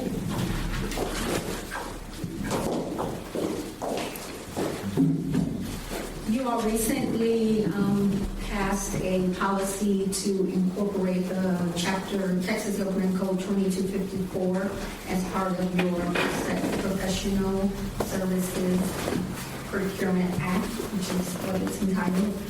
And that will cover certain professional services, professional type of fields. It's approximately about 25 under 2254, but the water code also identifies more. The water code identifies a particular set, and the Professional Services Act also identifies approximately 25. Inclusive that would be applicable to you guys would be the auditing, your engineering, any type of real estate appraisal, and attorneys. I'm just listing those particularly because those are contracts that you guys seem to have currently. So in order to figure out what the requirements are and to establish for you all, you tasked us with the task of actually doing a review of the contracts that you guys currently have on hand. That's in process. We will be giving you all a memo and a procurement policy to establish processes that will align with the Chapter 2254 during your May meeting, I believe. So that's something that we're working on. Currently, you guys don't have a lot of contracts that have gone through, but some of the contracts that have been are not necessarily fully compliant, maybe, with the requirements of 2254. Once we complete the contract review, we will provide you with the details of that review, and we will provide you with specific ways to actually improve your contracting process. Okay, I understand we're also going to suggest possible spending limits, what has to go to the board, what the general manager can spend, and that certain purchases may be subject to review of the secretary treasurer. Well, does the state require purchase orders if they get to a certain amount? Yes, there are thresholds in which you would require generally small dollar. Okay, so what we would propose would be that you guys have purchasing thresholds. And within those purchasing thresholds, your policy would dictate what events have to happen, what's going to go to the board, who has the authority within the actual staff to approve. So generally, it may be anything under $25,000 is informal. If it's a procurement for whatever it is, not necessarily just items for under the Professional Services Act, but any type of procurement that you handle. So there will be a threshold for that. And then there would be approvals for that. And then anything over $50,000 may require more formal processes. And those formal processes could be a request for qualifications or request for a proposal. Request for qualifications falls under 2254, and it's specific to the Professional Services Act. And that would be a two-step process, which is qualification, where you determine whether or not a provider is qualified to provide the services, and then you try to negotiate the price of the services that you want to contract for them. So there's different avenues as far as how you solicit services. So to answer your question, thresholds make the difference as far as what type of solicitation instrument you're going to use. Whether you're going to use a request for quote, which would be small dollar, whether you're going to do a request for proposal, which would be larger dollar and more formal, and then a request for qualifications, which also would be large dollar and more formal in compliance with the Professional Services Act. Very good. Thank you. Anyone else have questions? You said a May meeting? Yeah, no, that was the same question I was going to ask. Go ahead. You think we might have that memo in May? I believe that we've been That's the tasked plan. to have that mid-May. They've been working on it for a few months. That's what I'm hearing. I think That's we'll right. be mid-May. Don't hold me to it. No, just, yes, mid-May. Any other questions? Thank you, Ms. Griffin.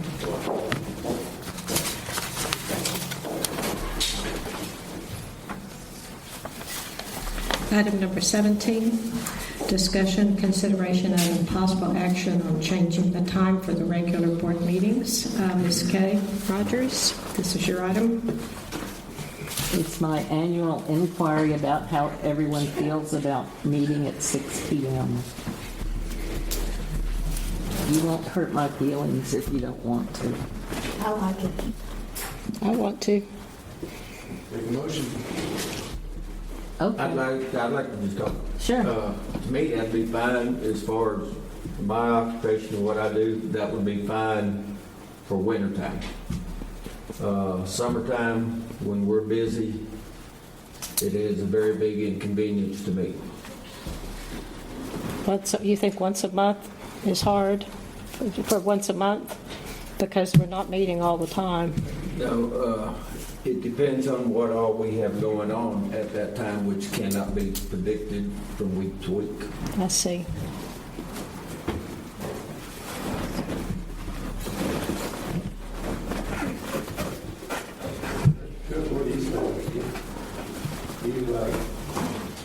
It makes very little difference to me. I suspect, although I certainly don't know this, that it's better for the public to meet at 7 o'clock rather than it is at 6.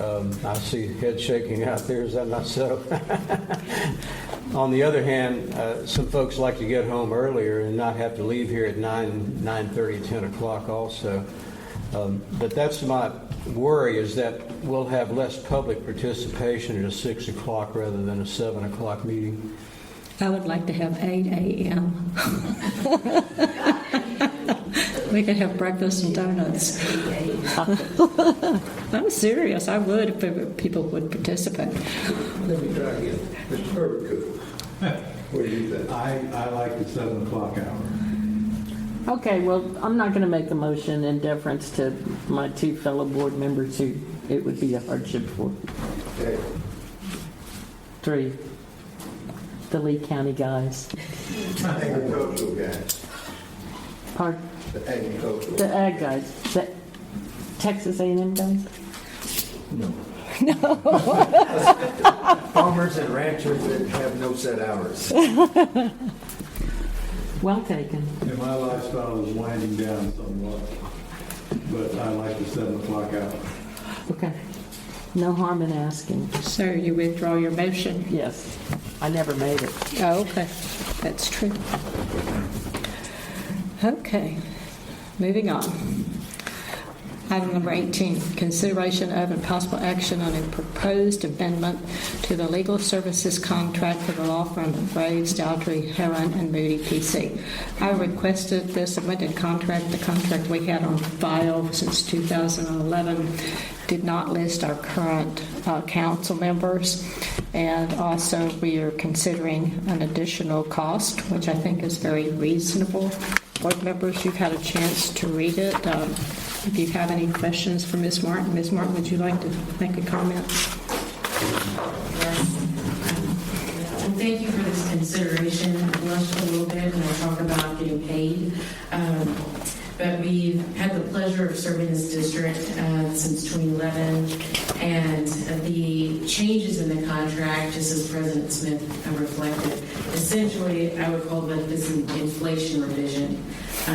The retainer amount that you see on page 1, that retainer amount does go up 20%, and that is based on the same formula used to develop your current retainer, but it applies current day rates and not 2011 rates.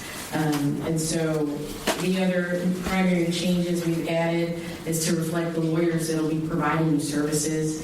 Myself, April Griffin, Kate Davey does the real estate work in the firm, Jeff Richo, and also April Griffin do transactional work, and Bill Christian, Chris Cyrus do our litigating, and there's also a rate for paralegals.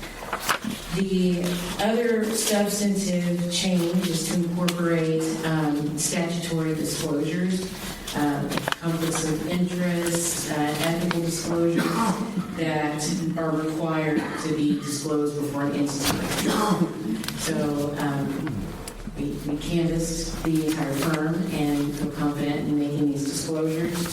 And I'm here to answer any questions. And also- and I'll also notice this is not a contingent fee contract, which has some requirements attached to it under Chapter 2254. But this is not contingency fee. I also want to mention that this contract has been reviewed by Mr. Greg Ellis, our other counsel, and also by the governance committee, and we find it all that it's in good standing. It's acceptable. Thank you. Yes. We're not going to get a fist fight, I don't think, at all. I don't think so. But if we do, I want to have it in Bastrop County, not Travis. Well, where are we at? Page, would we have Travis County then? Page 3, middle of the page. Yeah, that's right. It does have that. I So remember I that. believe venue for district suits are generally within the district, unless they are different by agreement, which could be the agreement. I think that's an acceptable.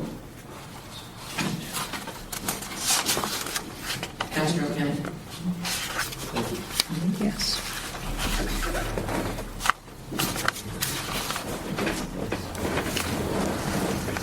Other questions from board members? Would someone care to make a motion?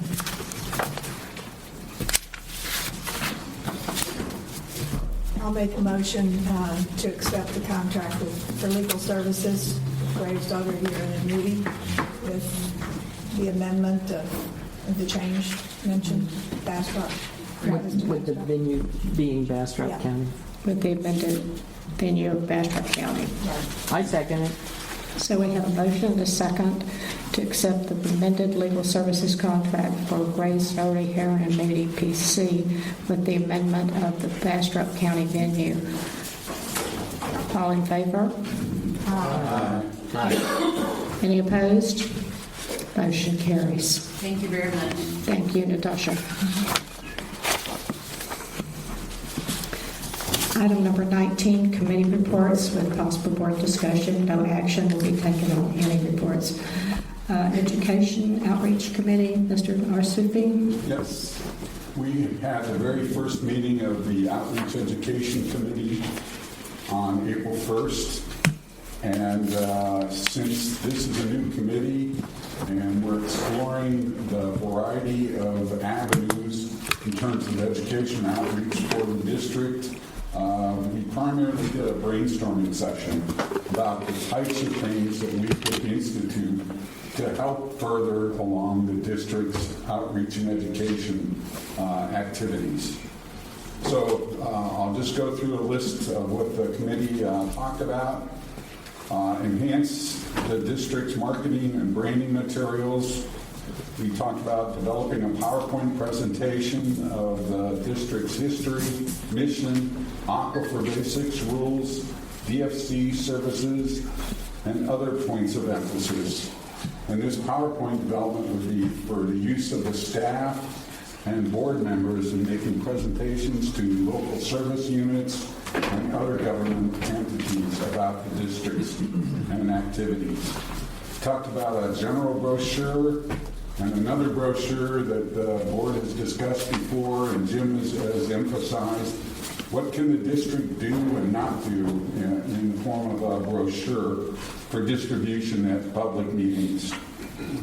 Kathy Baker, our district's K-12 education program. One of the things we identified was the need to quantify how many schools, students, teachers, and presentations she makes throughout the district, especially to rural and urban environments. Also to identify gaps in the distribution of those programs. We talked about to strengthen Kathy Baker's programs was to have her align her presentation with the Texas Essential Knowledge and Skills to make it more attractive to superintendents, principals, and school districts because they're hitting standards that the assessment tests will require. We talked about press releases. Javier has taken over that activity for local newspapers about districts' activities in education. We talked about having a calendar and a photo contest. Jim brought up a possibility of a new logo competition associated with marketing and branding. Develop an email distribution list that can be accessed from the webpage and flyers. A newsletter. We discussed maybe a Facebook page and social network development.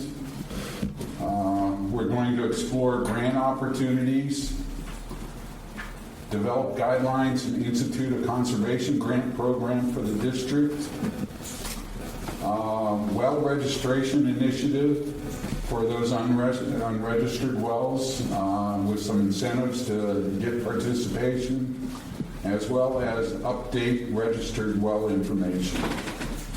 Questions? Thank you. Thank you.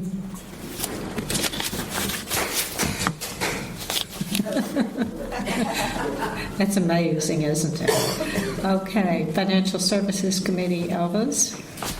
Yes, a few announcements. First, regarding the direct deposit.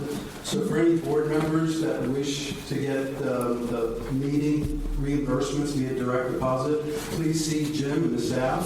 You can fill out a form and get your reimbursement done via direct deposit. So just want to make that announcement that is optional, is available to all of us. Just see the staff filling out a form and getting the direct deposit underway.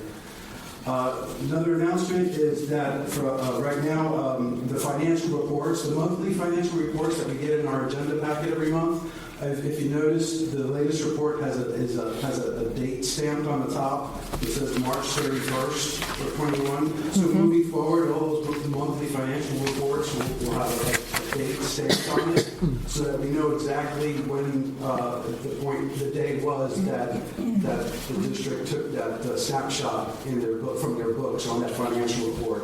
So now we know that financial report was created on the 31st of March. And as of that day, that was when that report was created. Because it was a little confusing in the past. If I'd see two different reports, I wouldn't know exactly which one was, newer because the dates weren't on it. So right now, the financial reports will have a date on it, and you'll see that in the latest financial report. There's a date. Also, starting February of each year, the district will create a completed end-of-year financial report for the district, and we'll present that to the board. In February, that's pretty much when the books will close for the year end, and then at that point, they will create a year-end report for the prior year and present that to the board for review. Because up until now, it exists. The year-end report exists, but it's just never presented to the board. So from now on, that'll be presented to the board in February of each year, and then it'll be placed and uploaded on the website.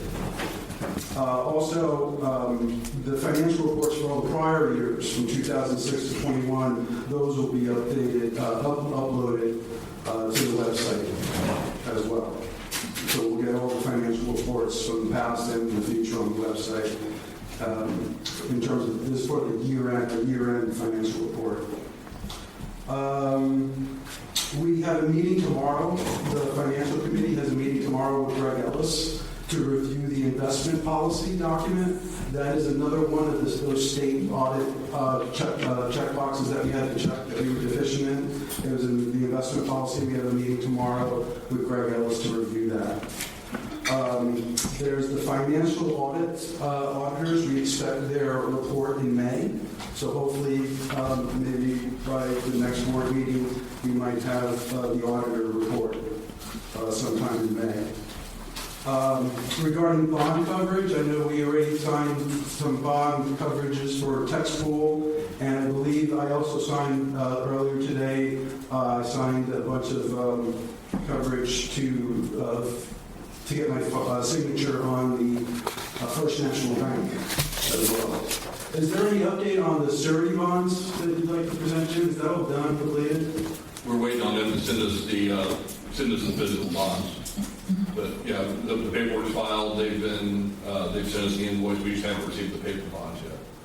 Right. And I believe there was an overlap of a month between the old bonds and the new bonds. So as soon as we get the new ones, we'll cancel the old ones. Okay, so we're almost there. We're almost at the end of the old bond issue.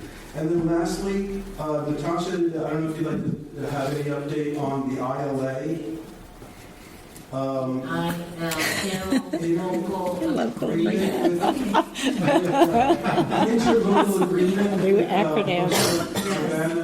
Legal. Is there any update? I would have loved to have had an update, but we've been really busy. And so I owe a draft agreement to the finance committee. A draft ILA. Yes. Okay. Yeah. I have an outline, but it doesn't have all the whereases and things in it. And that's with the input from the other side, from your very... Initial terms we had discussed, but I won't promise that there's no agreement right now. So. Okay, that's the update from the Thank finance you. services. Thank you. Okay, the governance committee, I will report on. Many of the items we've already discussed or had action on this evening, so I will skip all of those. We have discussed working on a new mission statement. Not much has been done. I requested and received a salary comparison report from TAG, and we'll be benchmarking to our staff salaries. And actually, I already have, but I have not discussed it with the governance committee yet. I have mentioned it to Mr. Totten. Mr. Totten asked that the committee chairs be to give him some priorities for their committees so that he could know where to focus his efforts. And so this is the feedback I got. And some of these are not just Mr. Totten's priorities, but they're committee or board member priorities as well.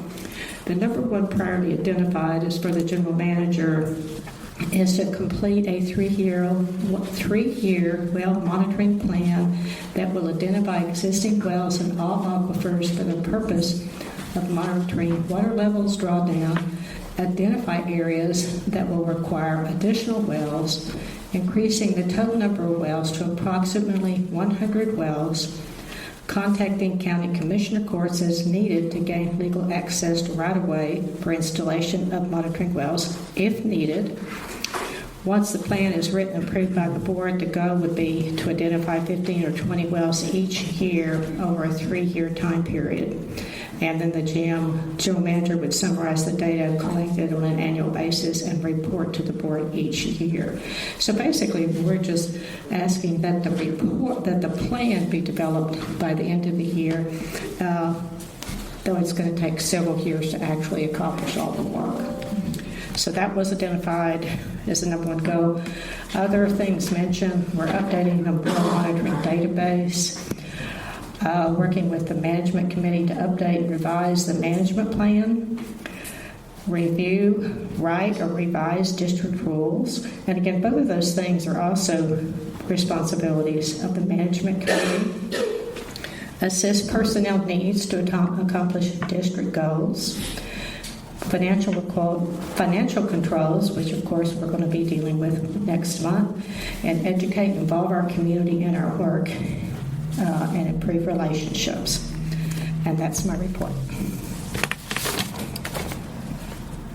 The next is Infrastructure Committee. Do you have anything else? Yes. The Infrastructure Committee met last Thursday, April 14. It was a Zoom meeting at 4 o'clock, lasted about an hour. Elvis presented his proposal for a resolution adopting that 3-year well monitoring growth and implementation program to the district. After my presentation, Elvis is going to give us a presentation on the particulars of that. He's provided copies to us. I proposed the Infrastructure Committee priorities for Jim's focus for the remainder of 2022. Cheryl had asked us to do that as per Jim's request. After some discussion, our priority is the well monitoring network and database would be our top priority, and within that, finding the gaps in the present monitoring system, finding available wells to fill those gaps, and forecasting a future budget for equipment and other associated expenses. The other item was determine district facility and infrastructure needed to accommodate all district board and committee and staff functions. We did vote, the committee voted unanimously on two separate recommendations to the board to sell the Page property and not pursue the purchase of the Giddings property any further. And that's pretty much it. And Elvis, I'll turn it over to you. Yeah, I just wanted to take this opportunity to hand out the resolution that the committee has reviewed and the council, Natasha, has reviewed this resolution. This is a resolution on the development of a 3-year well monitoring plan. I do not want to get into a discussion today. I just want to distribute it. I would hope that in May we can have this on the agenda for discussion and possible vote, perhaps. But what I would like to do is take this opportunity to at least give everybody the latest version of the policy document. It's a front and back page. The committee, Infrastructure Committee, has reviewed this, and Natasha has reviewed this as well. So I just wanted to get it to everybody else. And again, the goal is just so that you guys all have it, and we can discuss it next month. And if public, the folks that want, have so that is just a resolution for you to review. That's draft. Yeah, it's a draft. Yeah. It's a draft. And it may still go through additional. Sure. So again, I just wanted to share it so that everybody had a copy, so that next month in May we can discuss it fully. And the committee has reviewed it, and Natasha has reviewed it once. With that, the next thing I'd like to quickly jump into is a quick presentation that I gave to the committee on the database. So I gave this last week to the Infrastructure Committee. This is hopefully a real short presentation. Again, this is not meant for discussion. I just want to share my findings. So the Infrastructure Committee had tasked me to look at the district's website. And so I gladly agreed to look into the district's website. When I was looking at the district's website, I learned that the district has a well management database. And so I met with D.P. Stevens to discuss this, and I just want to share my learnings. So that's what this is, the goal of this. So I first want to just take a step back and just start from the foundation. So data is just a bunch of raw bits of information. And successful businesses, they know, they control, and they own their data. And successful businesses gather every bit of data that's possible. But data alone is not enough. Knowledge is developed when you look at the data and analyze the data. And then you combine the data, then you can use that knowledge to help set policies and make decisions. So data is just raw bits of information, and alone they're not very useful. But when you accumulate different pieces of data, you combine them, you analyze them, that helps you make decisions and help you set policies. And the reason I created this PowerPoint presentation is that I spent 32 years as an engineer, and my last 12 years I was a consultant working with Cisco systems. And my specialty was monitoring and management of very large, complex internet networks, voice, telephone over the internet. And I worked on tools and collecting data and reports and analyzing these reports. So I'm very comfortable as a consultant to give presentations. So I put my learnings here in a presentation format. It's just what I'm most comfortable with doing. And so wisdom is the combination of knowledge over time. So over time, as you have the data, you analyze the data, then you start to accumulate and add wisdom. Okay, that's just raw data. A database is just an organized collection of related data. And you organize it so that you can generate reports and knowledge to make decisions. For example, the DMV has a database. It contains your name, your address, your hair color, your eye color, license number. University would have a database with students and their transcripts and what classes they're taking and their grades received. So a database is just a software application that runs on a computer, and you enter data into that database. Then you can create reports off of that data and analyze those reports from the database.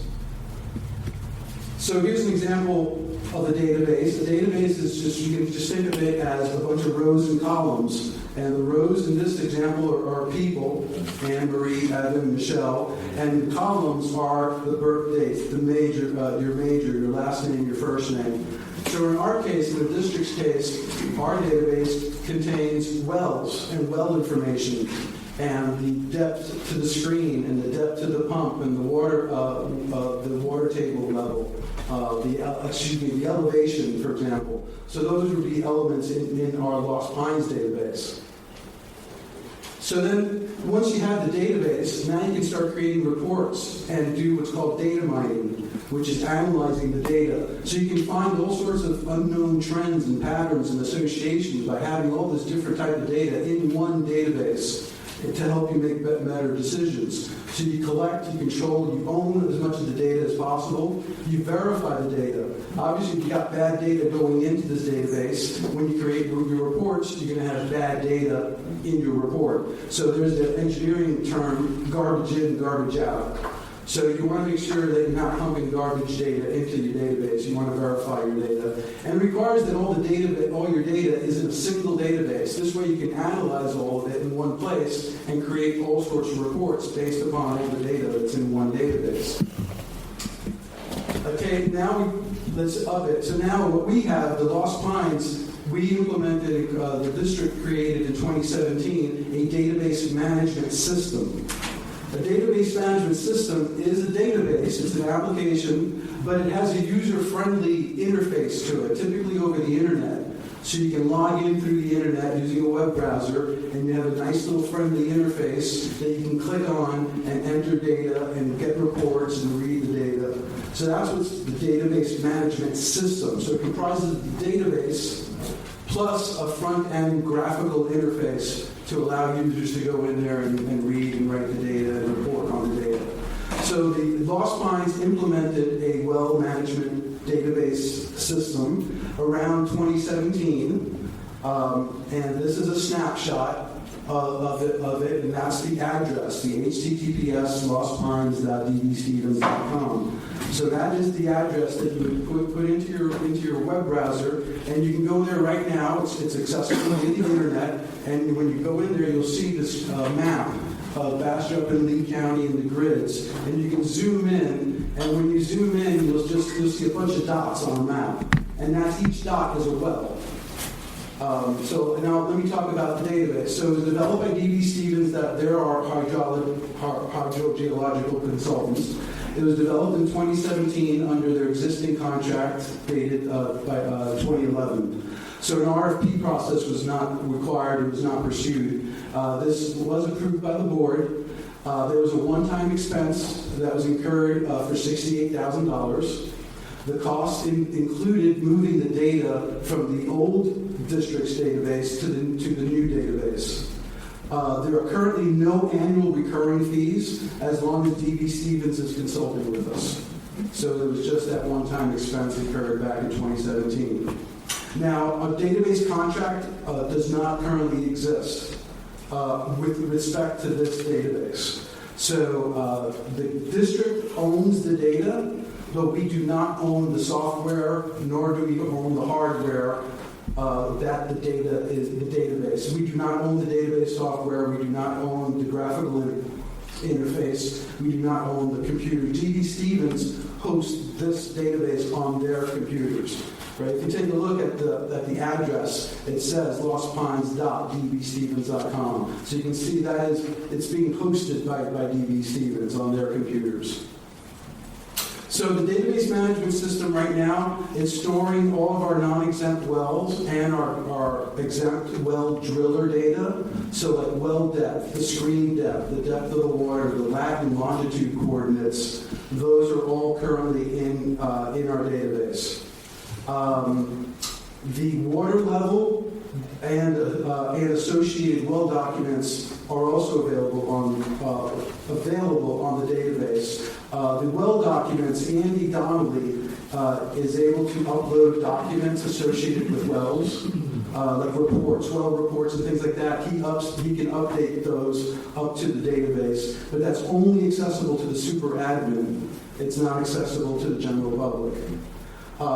The district right now has decided not to store the water level data in this database. They store it elsewhere. The district also transfers the data to the Texas Water Development Board. However, one issue is that the district does not have access to that Texas Water Development Board database. And from what I can tell, it appears that the TWDB does not make the water level data available to the public. Director Hernandez? Yeah. I forgot to send it to you. You were checking the wrong website. I'll send you the correct website. Okay, so it does, the correct website does have? You don't look at the wrong database. Okay, for TWDB? Yes. Thank you. Okay. Right now, the district's database does not store water pumping or water quality data. That's stored elsewhere. The non-exempt well driller data has been verified by DB Stevens. So for everything for the non-exempt wells, those are all been verified and corrected if there was any issues. However, older exempt well data have many inaccurate and incomplete entries and needs cleanup for the older wells. The newer wells that are new, they automatically have to be registered, and they typically get pretty accurate data, I guess, from the newer wells. It's more the older wells that has a lot of inaccurate and incomplete entries. And then according to the Lost Pines District website, there's approximately another 2,000 wells that have just never been registered with the district. And one of the goals of the district is to register these unregistered wells. So one of the management plan goals is to work towards registering pre-existing exempt wells. So that is a goal. So I was looking at my well, and I was looking at, where's my water level? I think Jim's coming out next week to measure my well again. He's doing it twice a year. And so here's the Lost Pines database, what you see up here. And you see a map, and you'll see a bunch of dots. And each dot is a well, and you can click on that well, and you can get information. So, like, for example, this is my well, this is my address, this is my lat and longitude, and it says I'm in Calvert Bluff, and it's got the depth of the well and the depth of water. So in my case, there was good information in here. You'll see that under hydrograph, it says no water level data found. That's because we're not currently putting the water level into this particular database. So one thing is curious, here's my property, and I can see my well, it's well number 32. However, this is also showing a second well on my property, and this is not my well, it's not on my property. So this is just showing you one of the issues of the inaccurate data. So obviously there's a well here, it's probably one of my neighbor's well, but it's listed with the GIS coordinates of my property, and it's not on my property. So there's some cleanup that needs to be done, because a lot of these older wells were done before there was an iPhone, before there was GPS, before there was satellites with GPS. So a lot of these lat and longitude numbers for the older wells are slightly off. And so that's why you'll see like this neighbor's well on my property, which doesn't really belong there. So this is the district's database. This is the Texas Water Development Board database. This is the one that Jim just says I'm looking at the wrong one.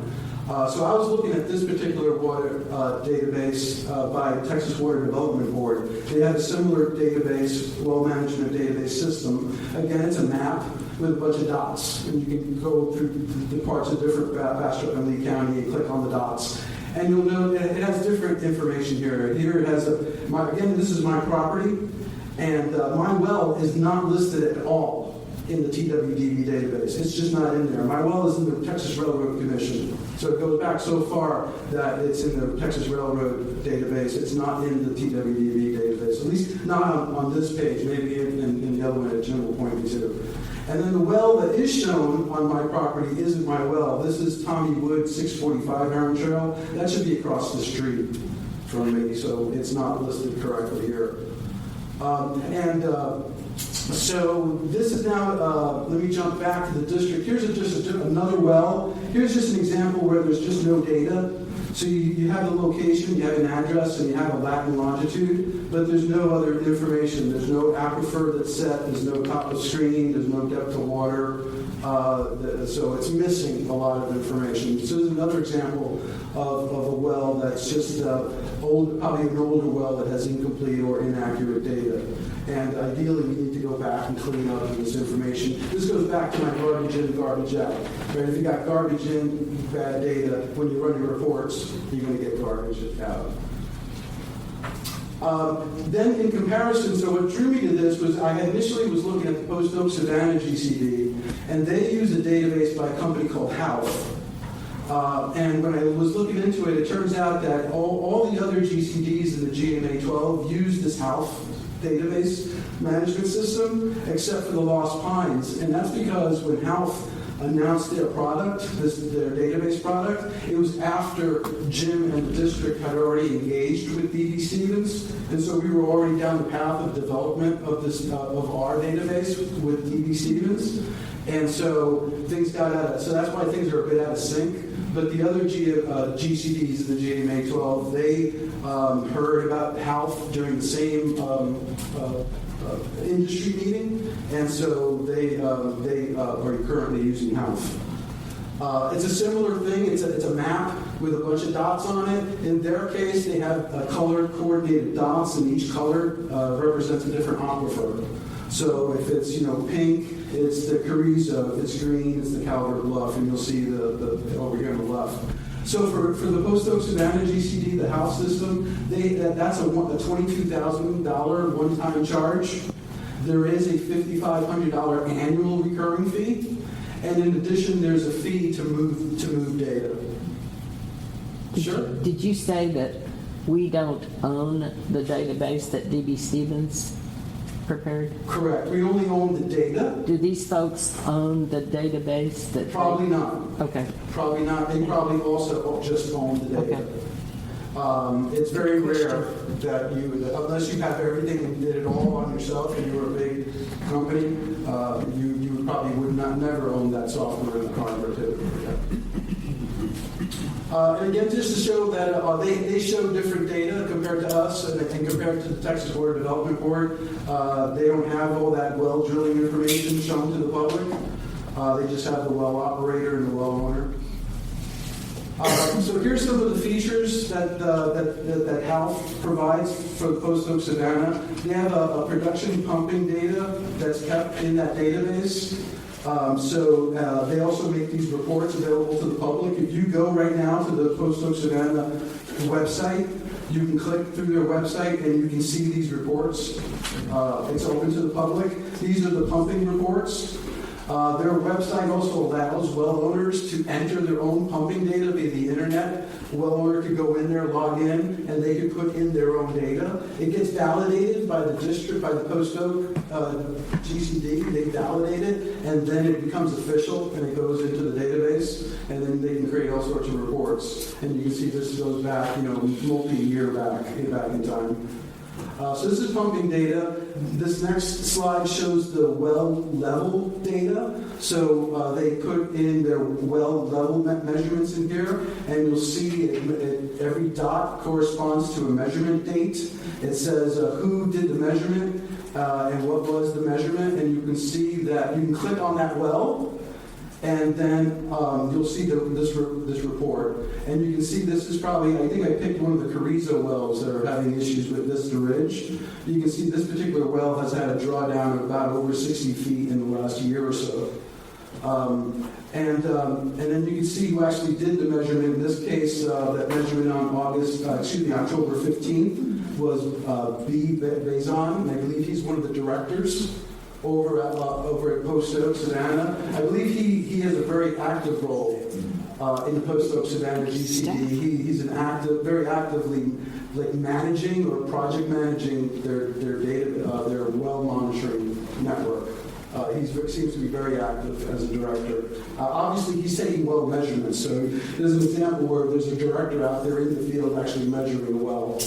I think he's staff. He's an employee. He's not a director. He's staff. Yeah, he's staff. He's a water resource specialist. Right.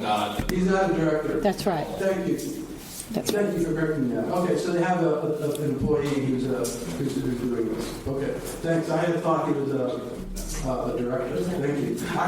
I sent him an email calling him a director. Actually, so that. Okay. So just imagine, 20, 30 years from now, if this district had all this well information, the pumping information, pumping data, well level data, water quality data, all in one database, and you can see over a period of 10, 20, 30 years, what's the water level doing what's pumping doing versus the water level versus the water quality. And you could run all sorts of these comparison reports if we had everything in one database. Finally, this is the last feature of Post Oak Savannah. It's probably their least useful feature, and I think Jim agrees with this. You can click on the map, and it'll give you the lat and longitude coordinate where you clicked on, and then it'll show you the geological formation under that longitude and latitude, latitude and longitude, the thicknesses of the different formations for that site. Now, there's a whole bunch of disclaimers. You'll see in all these features, there's a disclaimer. This product is not meant for, or is not suitable for engineering purposes. Because of the inherent nature of the models, they always have a disclaimer that says this data, really shouldn't be used for engineering purposes. Those are just some of the fancy features that the house system provides. So in summary, successful businesses, they gather, they own, they control, they archive as much data as possible. I would like to see the storing of the water level data in this database. I think Jim is looking at a feature to bulk upload or water level data into the DB Stevens database. Garbage in, garbage out. Bad data is useless. Let's verify that old data and clean up the old exempt well data. Register. Let's get an outreach program to register unregistered wells as per the management goal.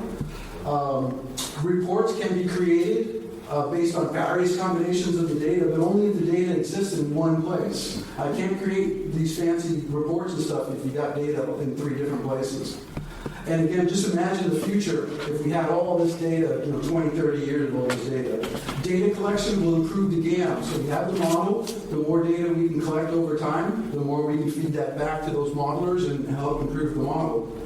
I do believe a contract needs to be put in place to protect the district and protect the data. In particular, those well reports. A lot of this well data is made to the public anyway, right? It's meant to be out in the public. But some of the information, like the owner's name, those well reports that only the super admin. My concern is suddenly the hacker gets in there and hacks the super admin password and starts downloading all those well reports and stuff. So, the contract, I believe we need to prioritize that. We might even want to consider moving to health. Or we might consider, we can export the data out of our database, out of the DB Stevens database, and then maybe pay DB Stevens or Health to massage that data, to create a program to massage that data so that Health could just import it. So maybe the solution to sharing data, because there's a meeting in 2 days on the 22nd with the GMA 12, and they're going to discuss sharing the data amongst all of the GCDs in the GMA 12. So maybe a consideration might be that we can export the data from the DB Stevens database. Maybe we could pay to have DB Stevens and or Health create a little program that will massage the data into a format that Health likes.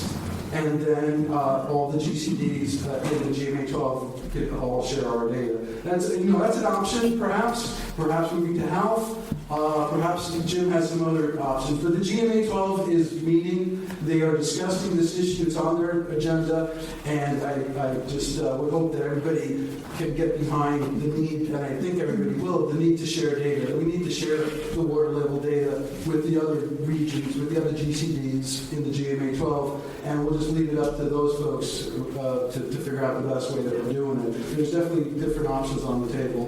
We can export our data, they can export their data, and somehow mish it together. So there's solutions. With time and money, anything can be done. Right? That's another engineering term.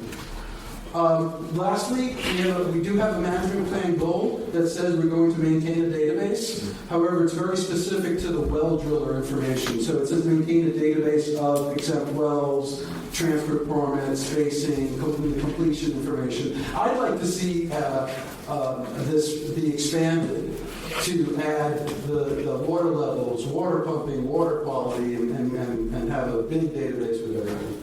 So those were my learnings. Again, I really was not planning to have a big discussion. Maybe if folks would like to, we could put this on the agenda for May and have a formal agenda item where we can discuss it further.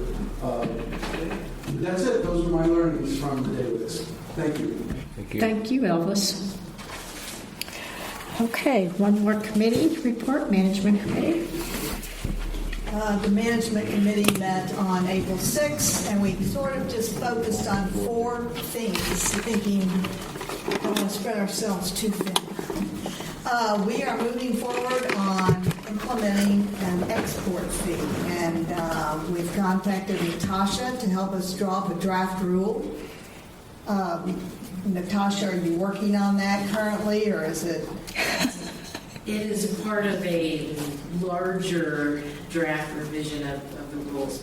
We're have hoping revised for a couple of years. We're hoping to bring that to the board in a timely manner, right? Yeah, we were working on multiple rules, and we're thinking that in maybe August or even September we'll have public hearings on multiple rules. Right, That's it will kind of the require a plan. public hearing, and the minutes are in your board packet, and so there's a little bit more information on that. The second thing we talked about was establishing a ground management zone for northern Lee County. We're going to use the map for the zone that was drawn up last year and began with preliminary rules that were also discussed last year at that time. Cheryl's going to contact a small group of people living within that zone for a stakeholder group meeting. The public meeting will follow, and the goal would be to have input and rulemaking to culminate at a public hearing later this summer at the same time. The other thing we explored was production caps, and this is just an initial exploration. I contacted Greg Ellis and asked him to give some information to give to everyone, just to learn a little bit. We don't know anything about it. And Greg sent me something just today. It's not very much. Tom's going to contact Robert Mace about a possible informational meeting for the public with subsequent board education on production caps. And the other thing we talked about, which is basically goes along with our well monitoring network, is goal 8 of the management plan says that the goal is to have an annual report given to the board and made available to the public on measured water levels obtained from the monitoring well network. Jim said there are currently 40 to 50 wells across the 6 aquifers that are being measured. He's got data from the measuring, but it's not been put into a database. Is that correct, Jim? So we finished we started with the Sparta, we wrote the report with the Sparta, and we're working our way from the easiest aquifers to the most difficult. We should have them done, the entire set done within, I'd say, hopefully we'll have the management committee to review next month. right. And that's what we focused on. Very good, thank you. Item number 20, General Manager's Report. Mr. Totten. Thank you, Madam President, members of the board. April 2022, we had From March 1st, March 31st, approximately 20 new wells were drilled within the district, primarily domestic irrigation wells. No pre-existing wells were registered with the district. During this time period, we performed 2 water quality tests, engaged a total of 21 wells. As Director Hernandez mentioned, we are getting ready to go out and do the big loop through Robley and Bastrop County, hitting all the monitored wells to get spring water levels. So we'll be doing that in addition to the continuous monitoring that goes on in Robley County. There's a drought. I'll just summarize that. Yeah, abnormally dry and moderate drought across Robley and Bastrop counties. There's a GMA 12 meeting on the 22nd of April. Bob Mays will be giving a presentation. There will also be further discussion of database, data sharing, and more back and forth on how to proceed in the new planning cycle. As all of you know, the Atlantic Groundwater Districts has their second GCD boot camp on the 25th. From 1 to 3, we've signed up numerous members of the board to attend that.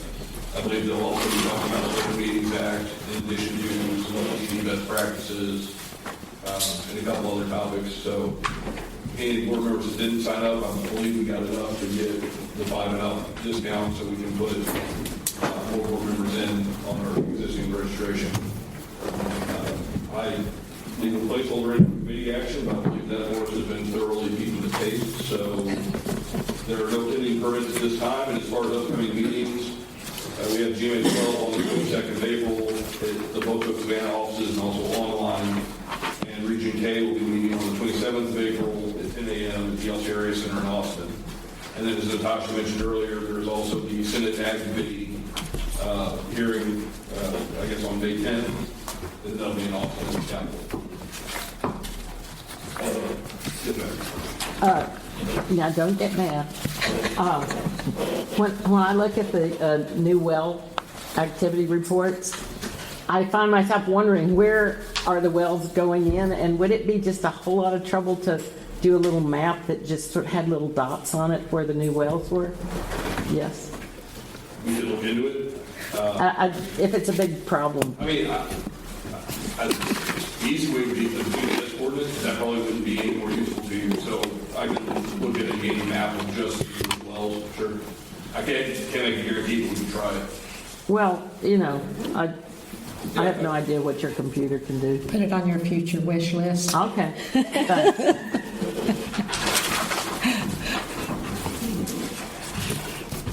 To be determined. Is that all, Mr. Tom? That's all I got. Thank you. Okay, agenda item number 21, discussion of Lost Pines Groundwater Conservation District legislation, related legislation, and/or activities occurring that affect or pertain to the district and groundwater. We have one public comment request from Linda Curtis. I'm afraid I'm going to be pushing my luck given how long this meeting has been. So I had 2 minutes, but if y'all just really want to go, here's what you could do. Microphone. You have 3 minutes. This is the first meeting in the interim session on water. Senator Perry is having this meeting, and he will have invited testimony and open testimony from the public. And given all that's going on with water in the region, I wanted to really encourage you all to participate in ways that are totally up to you. I'm not going to tell you what you should do. But I want you to know that we will be there, citizens will be there, because Senator Perry is probably the only person that we can think of who could actually get some information out of San Antonio water system. SAWS will not give reliable information even to people who are on their own rate advisory committee. I'm not going to get into all the details right now, but I would like to ask all of you to get on our email list for the independent voters. I know some of you get our emails and some of you don't, but we'll be releasing some information and going to the hearing on May 10th, and we hope to see you there or paying attention and watching. So I'll just pass my card around. Thank you.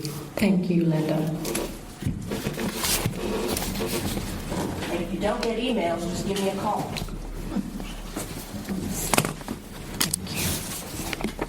I get them, yeah. Agenda item 22, consideration of conferences, meetings, and educational opportunities board members desire to attend.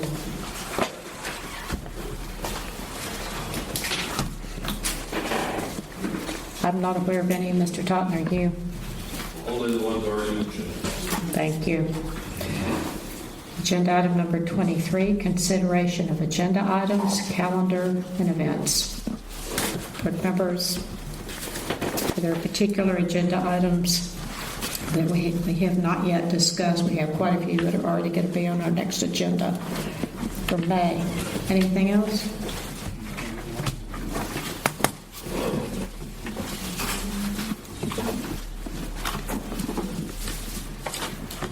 All right, hearing none. And it is time for us to adjourn at 9:38 p.m.